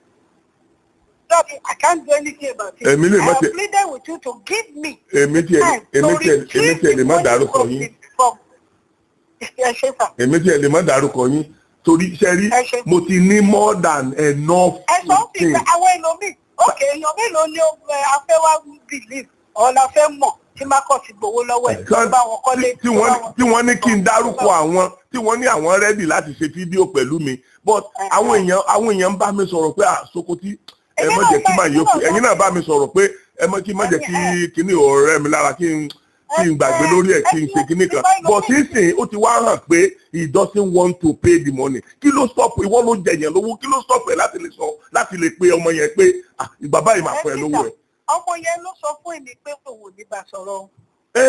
Bí tí ò bá tọmọ yẹn bá lóun ò ní bá sọ̀rọ̀ gbogbo àwọn nǹkan tó ti sọ sẹ́yìn ó sọ̀nà ó sọ pé ọmọ yẹn ní feeling pé ó ń fi kan báwọn sọ̀rọ̀ bọ́ tó bá pè é sí pé lágbádá máa fún ẹ lówó ẹ̀ ń jọ ohun tí mo fẹ́ sọ rìkọ́dù ẹ̀ máa fún ẹ lówó ẹ̀ ń gbà báyìí ọmọ yẹn á gbà. ẹ wọ orú kíní tẹsẹ̀ǹtì mi láàárọ̀ ìsìn ní ìmọ̀ pé ó ràn yàn wá ọlọ́run olódùmarè ní ìmọ̀ ọ̀pọ̀ ràn yàn mo yìí máa bí media consultant wa Ọ̀túnba Ọ̀nàyígà mo máa bí ó ti pè yín pàápàá Ọ̀túnba Ọ̀nàyígà ti pè yín. wọ́n ti pè mí lẹ́ẹ̀kan. pé bàbá ti ní event yẹn ẹ̀kọ́ bẹ̀rẹ̀ bí ó ní two social people kan tó join tó wá sí event tó kọjá yìí so mo ní ó pè yín ará ilé èèyàn kan tí wọ́n máa ná sílé kò gbọ́dọ̀ ná síta the loan. ẹ wò ó sà ṣe rí báwo ni mo ṣe fẹ́ sọ ṣe rí Marcus ní language tí mo lò yẹn mo máa lọ it's a very stubborn man mo sọ lójú ẹ̀ mo sọ lẹ́yìn ẹ̀ torí kéèyàn kan má lọ sọ fún pé mo sọ báyìí mo sọ lójú ẹ̀ mo sọ lẹ́yìn ọjọ́ ta lọ yẹn gan ìgbà tí ò tètè sọ kalẹ̀ mo ti gòkè lọ mo fún ní envelope tá a fẹ́ fi ba lọ́ọ̀nì ìwé mo ti ń lọ inú mọ́tò náà ti wá bẹ̀ mí padà but that is his nature. Àwọn akọ́ni ìyá ẹ̀ mo máa ń ṣe yẹ̀yẹ́ kan fún àwọn ọ̀rẹ́ mi kan mo ní béèyàn bá ṣe tọ́ ọmọ ẹ̀ ló máa láti kékeré ló máa ṣó ẹ̀ títí ó máa fi dàgbà. As I said to him, Daddy, what is wrong? Àmọ́ ojú lọ́mọ pé Daddy, what is so bad that you cannot call this boy and speak to him? Ṣé bó níbi tẹ́ bá dé before you offered your daughter your own blood to him? Kó wá fẹ́ wọ́n ṣe ìdádé onídòwò ìsìn. I need it everybody now. Call this boy. And he said no. Boy, ìjọ tó bá mi sọ̀rọ̀ bẹ́ẹ̀. Ìwọ náà pé kó bá sọ̀rọ̀. Ó lótì. Ó ní ó fi nǹkan sẹ́nu bá sọ̀rọ̀. Mo ní ìwò jẹ́ sọ fún ẹ. I am a Christian. Feelings yẹn ní nìyẹn pé ó fi nǹkan bá wọn sọ̀rọ̀. Èèyàn kọ́kọ́ lè fi nǹkan kan sẹ́nu bá mi. Ẹ wo àwọn tó yí gbogbo wọn tó wá ń jáde nípa mákọ̀sí. Àwọn kan tó ń gbé ní àyíká ṣọ́ọ̀ṣì ẹbí wọn ó kù wọn ló fi sọ wọn mọ́lẹ̀ tí kì í bá ṣọ̀lẹ ló ń ṣe wọn.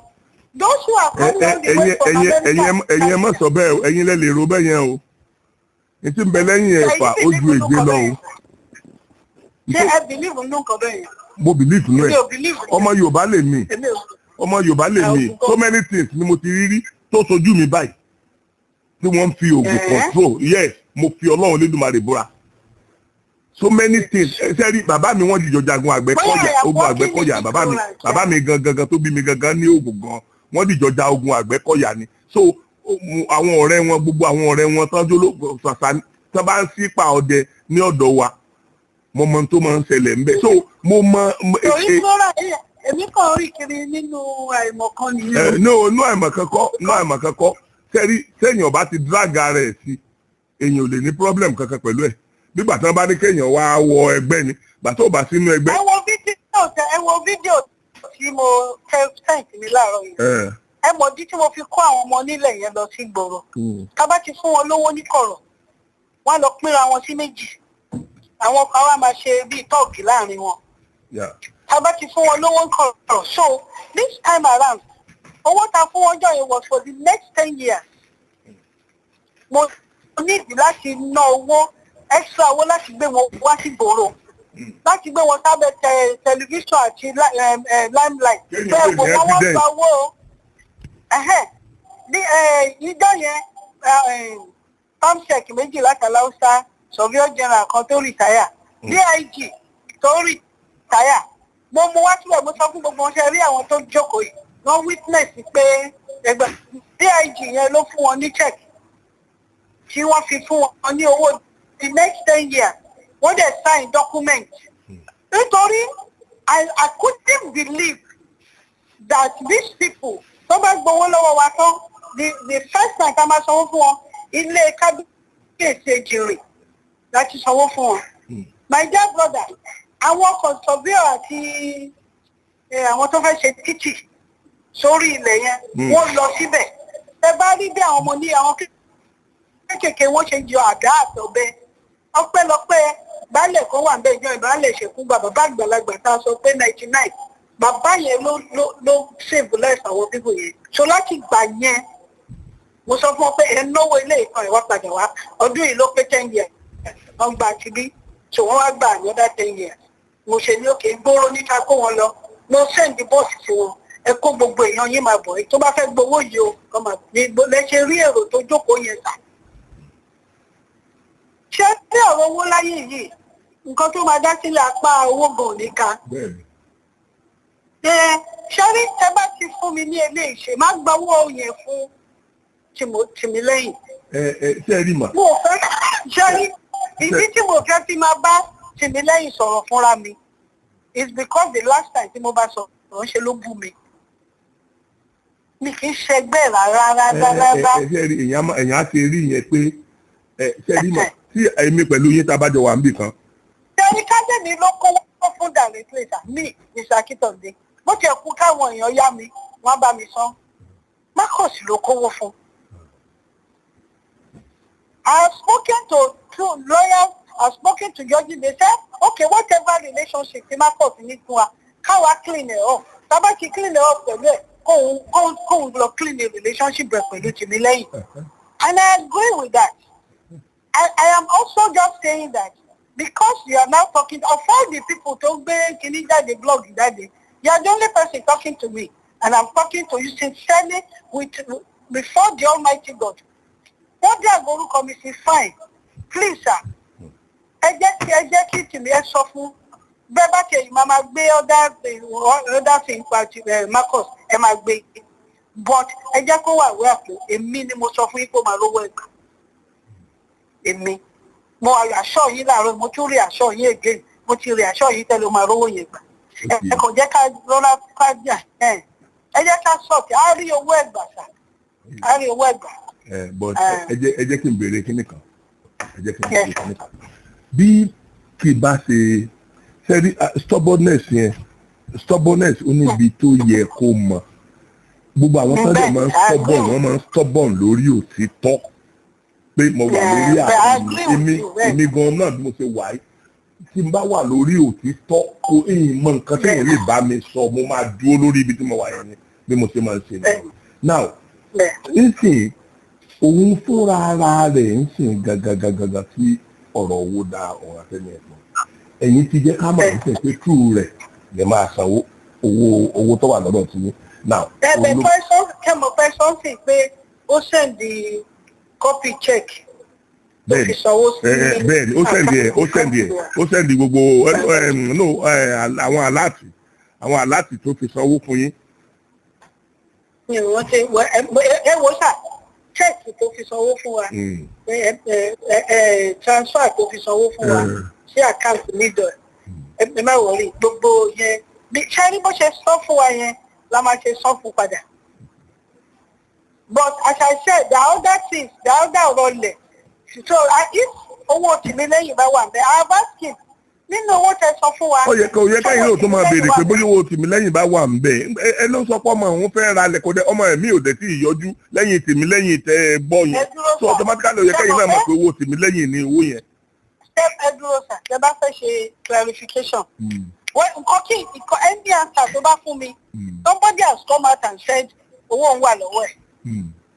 Àdìsá ó ti tàn kò deny pé Timilehin ò fún un lówó sà kò deny. I am telling you now. Nígbà tẹ́yìn tí wọ́n á sọ wípé ọba sọ fún yín pé owó Timilehin wà ńbẹ̀ láti ọdún tá a ti ń fa yẹn tí ò bá dé wàá sọ fún yín pé owó Timilehin wà ńbẹ̀ àjẹpé yóò. Sọ̀rọ̀ lójoojúmọ́ bẹ́ẹ̀ ṣe rí ẹ o bóyá ẹ̀rọ pa sọ̀rọ̀ I'm a very busy person I don't have time to talk to after I spoke with you I went to him mo ti bá èèyàn kan sọ̀rọ̀ tí mo rí pé kò ṣe àwọn owó ìbílẹ̀ kìíní kan kéékèèké tí mo dẹ̀ mọ̀ dáadáa pé kò lè parọ́ fún mi owó Timilehin ni mo ṣe béèrè question and he said yes so we will return all his money to him sir. Òun ni kó wá ẹ máa gbọ́ sà òun ni kó wá dá owó tó jẹ́ ti Timilehin nínú owó táwa bá return fún kó dá padà fún and he has guaranteed me because mo sọ fún pé he has to return the money because ẹ bá ti dá owó padà fún mo máa send ẹ̀yìn yìí ní copy payment àmàṣe ó ní kò necessary mo ní ó necessary because you without telling me you sent the copy of you are trying to clear yourself I am trying to clear myself we will do this tí o bá ṣe orúkọ ti yín tó ti involve tá a tẹ̀ ti jọ sọ̀rọ̀ yẹn Ọlọ́run lọ́mọ bí tí mi ò bá ti fẹnu bá ọ̀rọ̀ yẹn ọ̀rọ̀ máa yẹn jẹ́ dé kì í dẹ̀ ṣe ìbàjẹ́ láwọn tí mo ní àwọn tí ó jáde pé ó gbàyè báyìí lọ́wọ́ mi tí wọ́n fi proof ó gbàyè báyìí lọ́wọ́ mi ilẹ̀ níbẹ̀ náà bàbá mi. I'm repeating myself. I'm not a member of his church. I am no longer a member of Celestial Church. But I met him in the course of ẹjọ́ ani asset tafẹ́ta ṣe láwọn tó máa rà. Òtítà tó introduce mi sí pàápàá ìyẹn tẹ̀ tí kúrò Nàìjíríà ń ṣe. So my dear brother, I'm not going to be defending him about the other people now. But mi mọ̀ wọ́n. Àwọn yẹn ò dẹ̀ dárúkọ mi sí.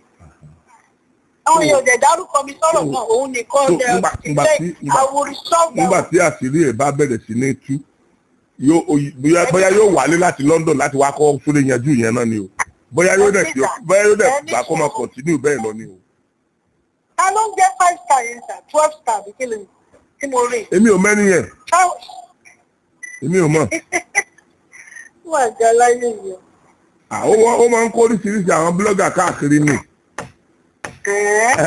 Ẹjọ́ bá dẹ̀ máa ṣe irú yẹn á jẹ́ tó lóòótọ́. Mo wo fídíò yẹn kálàárọ̀ yìí. I was tempted to call him. Then mo sọ wá sọ pé what's the point nǹkan tó ti gbé síta?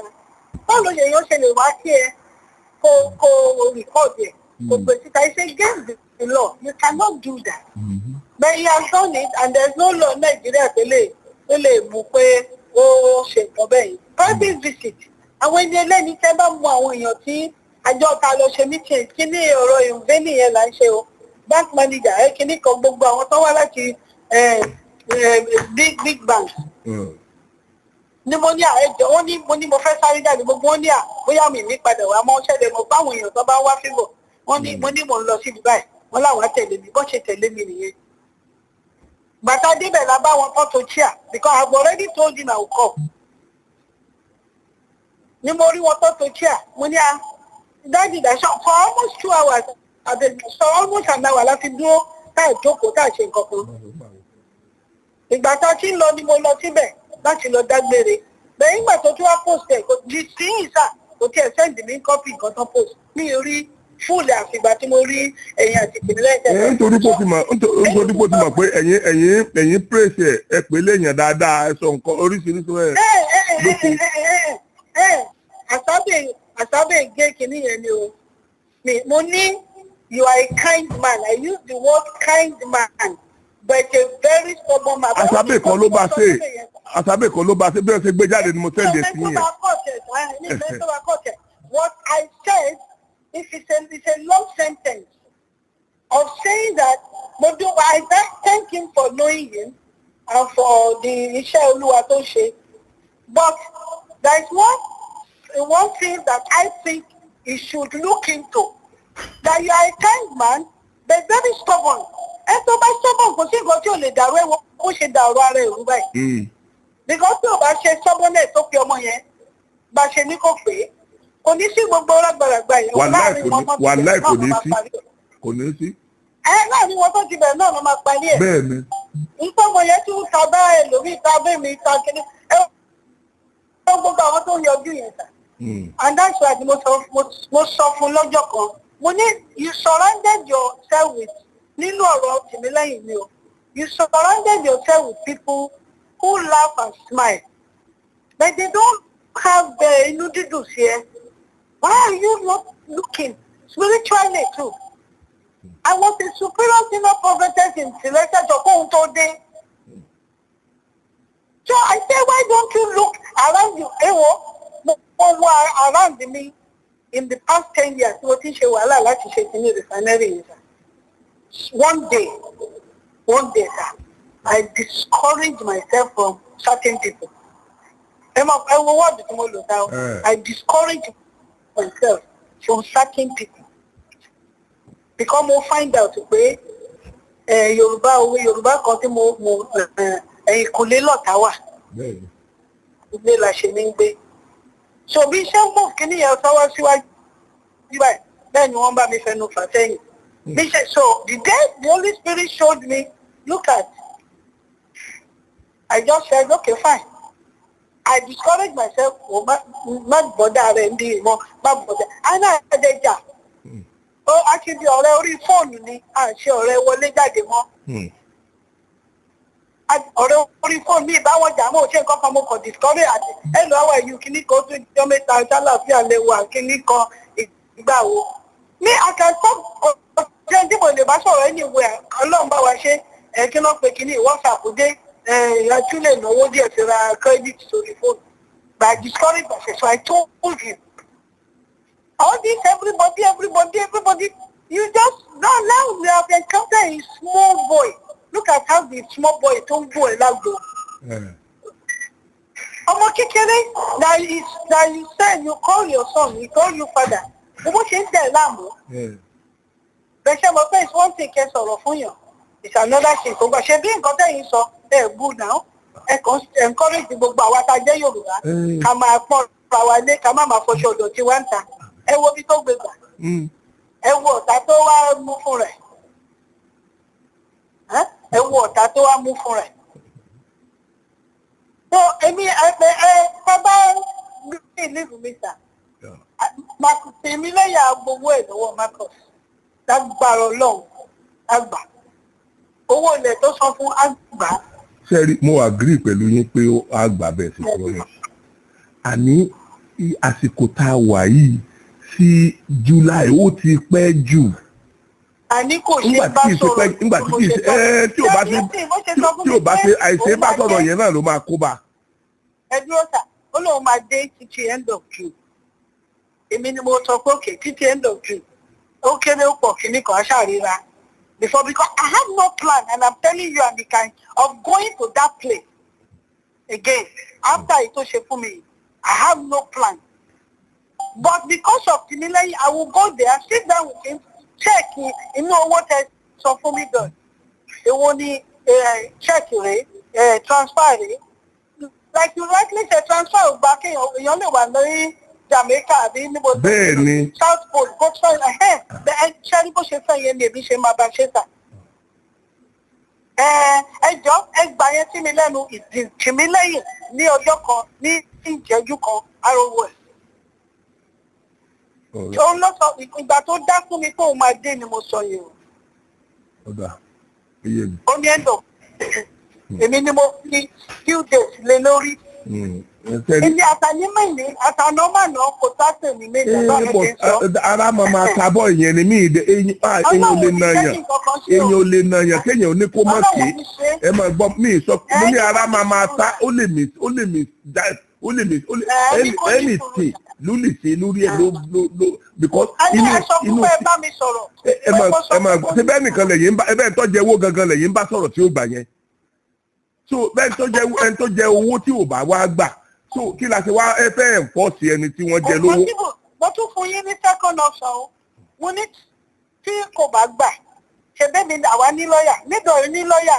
Ṣebí nítorí lọ́ọ̀yà ló draft agreement fún Timilehin. Ṣé màmá pé mo ti pè é ṣe already anyway. In case tí màá yìí bá fẹ́ make nǹkan difficult láti jẹ́ kọ́mọdé ìrówó ẹ̀gbà. What does the law say? He said yes, we can do a payment in also only that's fine. I am coming back next weekend. I will sit down with the lawyer. We will get ready and wait for him. Hey, what's up? Hey, ó ṣe bí mo ṣe ń sọ bí ó dà pé mo ṣe bẹ́ẹ̀ ni pé mo gọ̀ díẹ̀ mo burú gan ṣá o.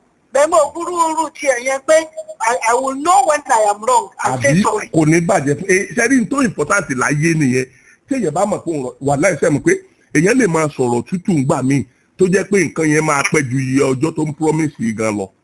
Bó tí èèyàn máa sọ̀rọ̀ tútù. Òkè ló promise yìí o ẹ máa wo kò tó bẹ́ẹ̀ sà ẹ fún ṣe sọ fún yín yẹn ẹ record mi pé mo sọ pé kò tó bẹ́ẹ̀ kò lè prolong it beyond that time because I have to tell you say you drag me into something tí kò ń ṣe tèmi. I didn't go look for the ọmọlọ́mọ. You drag me and drag my husband's name. Ẹ má bínú mo ti dìde jáde sí ẹ bá ń kúrò mọ́tò. Ẹ ṣé mo ní mo fẹ́ lọ fún work. You drag me, my family name, my everything name into this rubbish and nonsense. Kò tó bẹ́ẹ̀ mọ́tà. But he saw one side of me, Oburu, lórí ọ̀rọ̀ yìí, and I didn't want it to go more than that. So I told him, we have to resolve this once and for all. Once and for all. Ẹ kàn sọ fún ọmọ yẹn ó ní sùúrù. Èmi bẹ̀ yín náà ẹ ní sùúrù. Take it from me. You will be paid. Àwọn nǹkan tá a jẹ sọ yìí máa bá ọmọ yẹn sọ. Máa bá ọmọ yẹn sọ gbogbo nǹkan tá a jẹ sọ. Ẹ bá sọ́ọ̀tà, tó bá fẹ́ pè mí, ẹni kó pè mí. Tó bá fẹ́ pè mí, èmi ò pé nítorí tó bú mi ò sọmọ pé mo ń tẹnu mọ́ o. Tọ́mọ mi gan bá bú mi ní kí. Because èmi nìyá ẹ̀ kò lè lanu bú mi. Ó sọ fún mi pé èmi olórí burúkú. Nǹkan tó sọ fún mi ni mo sọ fún yín yẹn o. Ó pè mí lólórí burúkú. Lẹ́yìn tí ò bá tó bẹ̀rù kò tó ṣàì.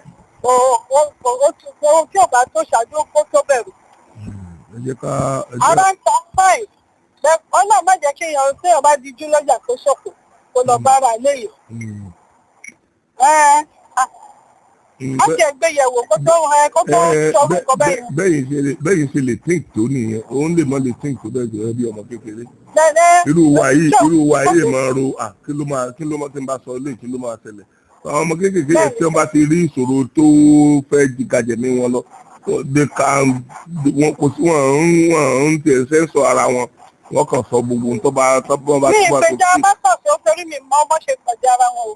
Ní ìgbèjà o, ẹ má mi sọ̀jà sáǹdì. Oyè mi. Láíláí, ọtí òṣojú mi báyìí ni mo ṣe fẹ́ máa gbé. But nǹkan kankan ni mo wá fẹ́ sọ̀rọ̀ lóyìn náà. Ṣé ìdẹ̀bú ọmọ yẹn? Mo fẹ́ kẹ́ gbàgbé lórí ọ̀rọ̀ rudeness tọmọ yẹn ti ṣe sẹ́yìn.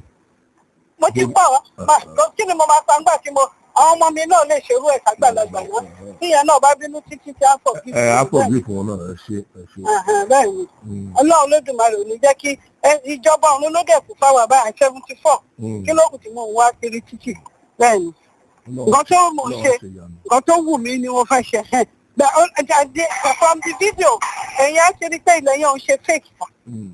That's number one. I thought I sent you an invitation for the unveiling yìí, not the groundbreaking. I thought I did, but you said you didn't see it. You will have come and see it. And that is all that is behind it. Báwo ni báwo la ṣe máa polówó ilẹ̀ fáwọn èèyàn tí ò jẹ́ ní? Nígbà tí pé gbogbo ìgbà tí èèyàn kì í ṣe pé èèyàn wá hypnotize wọn. 2014, sir. 2014. Olúwa kọ́ wa mọ̀ ń ṣe sà. Àmín. Ẹ ṣe sà. Màá ṣàlàyé fún mi. Ẹ ní kó ní sùúrù sà pé ẹ ti bá mi sọ̀rọ̀, mo dẹ̀ ní kó ní sùúrù. Kó ní sùúrù sà. A rí owó ẹ̀gbà. Àtẹ̀yìn mẹ́ni ò tásà náà máa nà sà. A rí owó ẹ̀gbà bẹ́ẹ̀ ni, a rí gbà. Kó fi tó bá dẹ̀ gbowó ẹ̀kan tó bá yìí ní nǹkan tó tún fẹ́ fà láàrin ara wọn. Ṣé mo fẹ́ ìyẹn dẹ̀ kù sí wọn láàrin tí ó bá dẹ̀ rí pé torí ó ń sọ 71 ó ń sọ 60 ó ń sọ 65 whatever it is. Gbogbo àwọn kinní yẹn ló ní láti ẹ̀ lọ́wọ́. Ẹ máa gbọ́ sà. Ṣé rí I am not disputing total owó tí ọmọ yẹn fún Marcus. I am also not going to get involved with more than owó olè. Yes. I'm sure. You understand me. No. So, tó bá dẹ̀ tí owó olè bá ti bọ́, tí owó olè bá ta jókòó, Mr. Marcus, owó yìí o, you have sent the evidence lọ sanwó fún mi jọ. Ṣé kí mi jọ ẹ̀kọ́ check lórúkọ Timilehin? Kó dẹ̀ transfer balance. Because one check is for 30 million. The transfer was 30 million. Kò yé yín sà. And àwọn owó kékèké. So owó tó máa cover Timilehin ni máa kọ́kọ́ gbà lọ la máa yọ kúrò. Ká máa sọ fún. But that's why I said our lawyer Timilehin lawyer no tiẹ̀ ṣe Timilehin èyí nìkan ti tó evidence fún àwa fún èmi as a person. Because èmi ò fẹ́ ẹ jẹ́ ká fi sùúrù gbèsà. Ṣé rí tó bá máa fi yanjú ọ̀rọ̀ yìí? Timilehin gan project mi ò bẹ ṣe bí wípé tí n bá jẹ́ yẹ. Wọ́n sọ fún wọn pé thank you sir, wọ́n ṣe sà. Dúpẹ́ lọ́wọ́ wọn kò dẹ̀ máa lọ. màá sọ bẹ́ẹ̀ fún bó ṣe yẹ nílẹ̀ Yorùbá nìyẹn. bẹ́ẹ̀ ni dúpẹ́ lọ́wọ́ wọn ni wọ́n ṣe sà kó dẹ̀ máa lọ tó wá ti gbowó ẹ̀.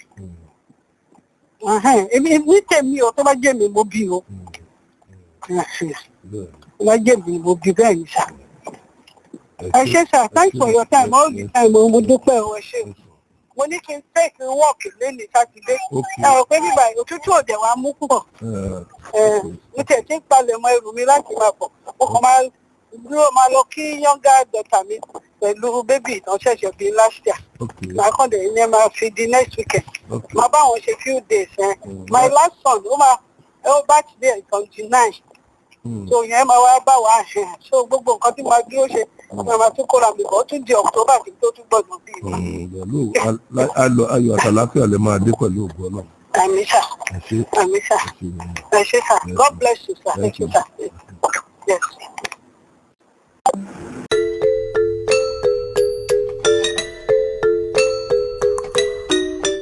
mo tó ń parí gbogbo táìmù wọ̀nyẹn ló sọ àwọn ilé ńlá torí wọ̀nyẹn ló kọ̀ sí ẹ wọ́n fi polongo mi ni mo sọ fún ẹ táìmù yẹn nígbà tẹ́mi fúnra mi ò ń ṣe èèyàn burúkú tó tẹ̀lé èèyàn burúkú ní mi ẹ jẹ́ ká continue I should continue my good job. And when you look at the book of John 15:1-5, then John 14 from verse 10 to 16, then when you look at the book of Deuteronomy 18:18, then Deuteronomy 29:29, Amos 3 from verse 4 to 10, then when you look at the book of 1 Samuel 9, then when you look at the book of 2nd he now said, only kete tani mo gbe ọmọ àgùntàn tani mo gbà talẹni náà tó ń yọ mí lẹ́nu. So tí àwọn ogun ọ̀run kó ṣe kí ni kò yọ wọn lẹ́nu. Ká tó rí bí oṣù méjì sílẹ̀ ní owó ọmọ nílẹ̀ wá kó fún un wọ́n ti talẹ̀ yẹn fẹ́ lòmíì arówó ẹ̀gbá àrígbà owó ọmọ nílẹ̀ wá kó fún un wọ́n ti talẹ̀ yẹn fẹ́ lòmíì arówó ẹ̀gbá àrígbà owó ọmọ nílẹ̀ wá kó fún un wọ́n ti talẹ̀ yẹn fẹ́ lòmíì arówó ẹ̀gbá àrígbà wọ́n á pè kó wá gbà bọ̀ máa wá dúró sẹ́gbẹ̀ẹ́ pé ṣé ọ̀dọ̀ mi lówó ìdíwá jẹ́ mi lórúkọ àwọn àjọ ìṣèlérí so bá dẹ̀ tó lóun gbogbo yẹn náà nípa tó ní kí n sùn ẹ̀ for defamation of character ọ̀dẹ́sà kí ni mo fẹ́ wọ́n lọ́mọ ẹ̀ ṣe ẹ̀ oníkan lọ bẹ lórí ní tí ọmọ ọ̀dọ̀ ẹ̀ bá wá ṣe ẹ̀ lọ́la nǹkan kan máa ṣe sí kó o ní ẹni báyìí ṣiṣẹ́ mo fi mọ́ fà wọ́n lọ́lọ́run lọ́wọ́ I'm not interested in that.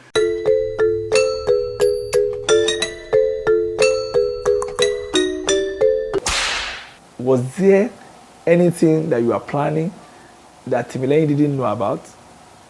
Was there any funny thing you are planning? And now that the whole world is asking you that you should pay the guy back his money, why are you like a lackadaisical? Why are you slow about it? Because Ms. Akintonde is 75 years old, and I pray that God is going to give her long life and good health. Are you telling us that you are waiting for something to happen? What is your plan? Mika, somebody gave you that kind of amount of money since year 2022, then we use a whole year 2023, another year 2024, then we are in 2025, and you are so confident, and you even boasted in one of your videos that if any police come, you are going to beat them up, you are going to hit them, you are going to kick them. On record the wọ́n béèrè ẹ̀jẹ̀ lọ́wọ́ ìgbín. wọ́n béèrè ẹ̀jẹ̀ lọ́wọ́ ìgbín. Bẹ́ẹ̀ ni ìgbín ò lẹ́jẹ̀ àfẹ́ tó bá fẹ́ kó bá. Wọ́n dẹ̀ ń béèrè awẹ́ lọ́wọ́ orógbó. wọ́n béèrè awẹ́ lọ́wọ́ orógbó.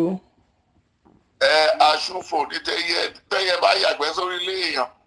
Wọ́n fọlọ́pàá mú aṣúfò ní tẹ́yẹ agbé. Aṣúfò ní tẹ́yẹ àlòkù. Aṣúfò ní tẹ́yẹ àlòkù.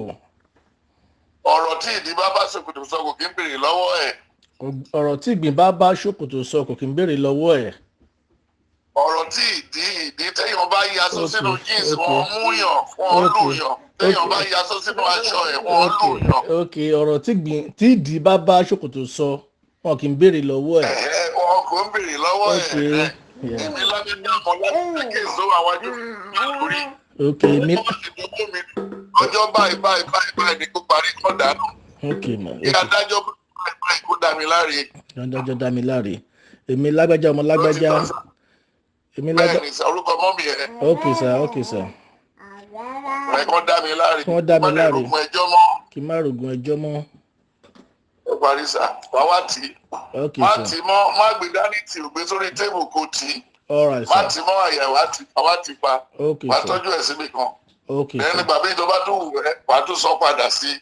Wàá bá ṣáà máa fi atari, wàá máa fi remind ẹ̀. Okay. Ká tó rí two appearance kọ́ máa dànù. Okay, ẹ ṣé gan sir. Now, you did a lot of, that's why we say you have your gift. Your case is just like the senior prophet in the Bible, in 1 Kings chapter 13 from verse 20, who gave the younger prophet a very wrong direction, a wrong spiritual revelation to come and eat. As he was eating, he now gave him a revelation that now became the albatross that killed the young prophet. Your case is almost like that. You are the one that told me to be very careful about deals with prophets, to be careful about doing deal with anybody, not to marry a fair weather lady or fair complexion lady. Your daughter, Tope, is fair complexion, and you allegedly told him to marry her, and you told him to even take her to London, do the wedding with her, and come back to Nigeria and continue his life, so that your daughter can file alimony or what? Were you gaming in your head? And you're a prophet of God, you're a man of the Bible. I'm so very surprised. And anytime I think about it, my brain keeps racking. Honey, I look at you and I feel so very upset. Because that's not what we knew you for. That's not what we promoted you for. Okay, the guy said he discovered that he became uneasy. That's Timilehin. That he started feeling uneasy, especially after going to Lagos to look out for his land. Then when he started feeling uneasy, when he sleeps, he wakes up, it's like somebody beats his body. It's like he has worked so hard. He became, and he even said that at that time, anytime he thinks about the land, he wants to talk to you, his mind will shake. That even to remember your name, he started having phobia, fear. So he went to the hospital in Abuja, did a health check. They gave him a clean slate that his health is in good shape. He went to another hospital, did a health check. They gave him clean slate that his health is in check, very good health. He tried the third one, the same result. And that was why he came to Lagos, according to him. And he told the boy, he prayed. He said the first thing was that prophet said, after praying, he said, what do you want? He said, that prayer you prayed in the church, that prayer point is like, it's me you are referring to, and I don't know how you knew. Then the prophet prayed. And after the prayer, he said, oh, forget that land. That prophet has taken it from you. So don't just forget it. Look for another thing to do. Because it will be dangerous if you want to ask for it.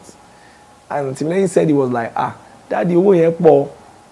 So like, hello? Say, that is 65 million, 70 million. And the man say, Then the man say, hey, Tani wòlíì náà. Then he said, Prophet Tibetan. And the man say, Tibetan again? Tibetan again?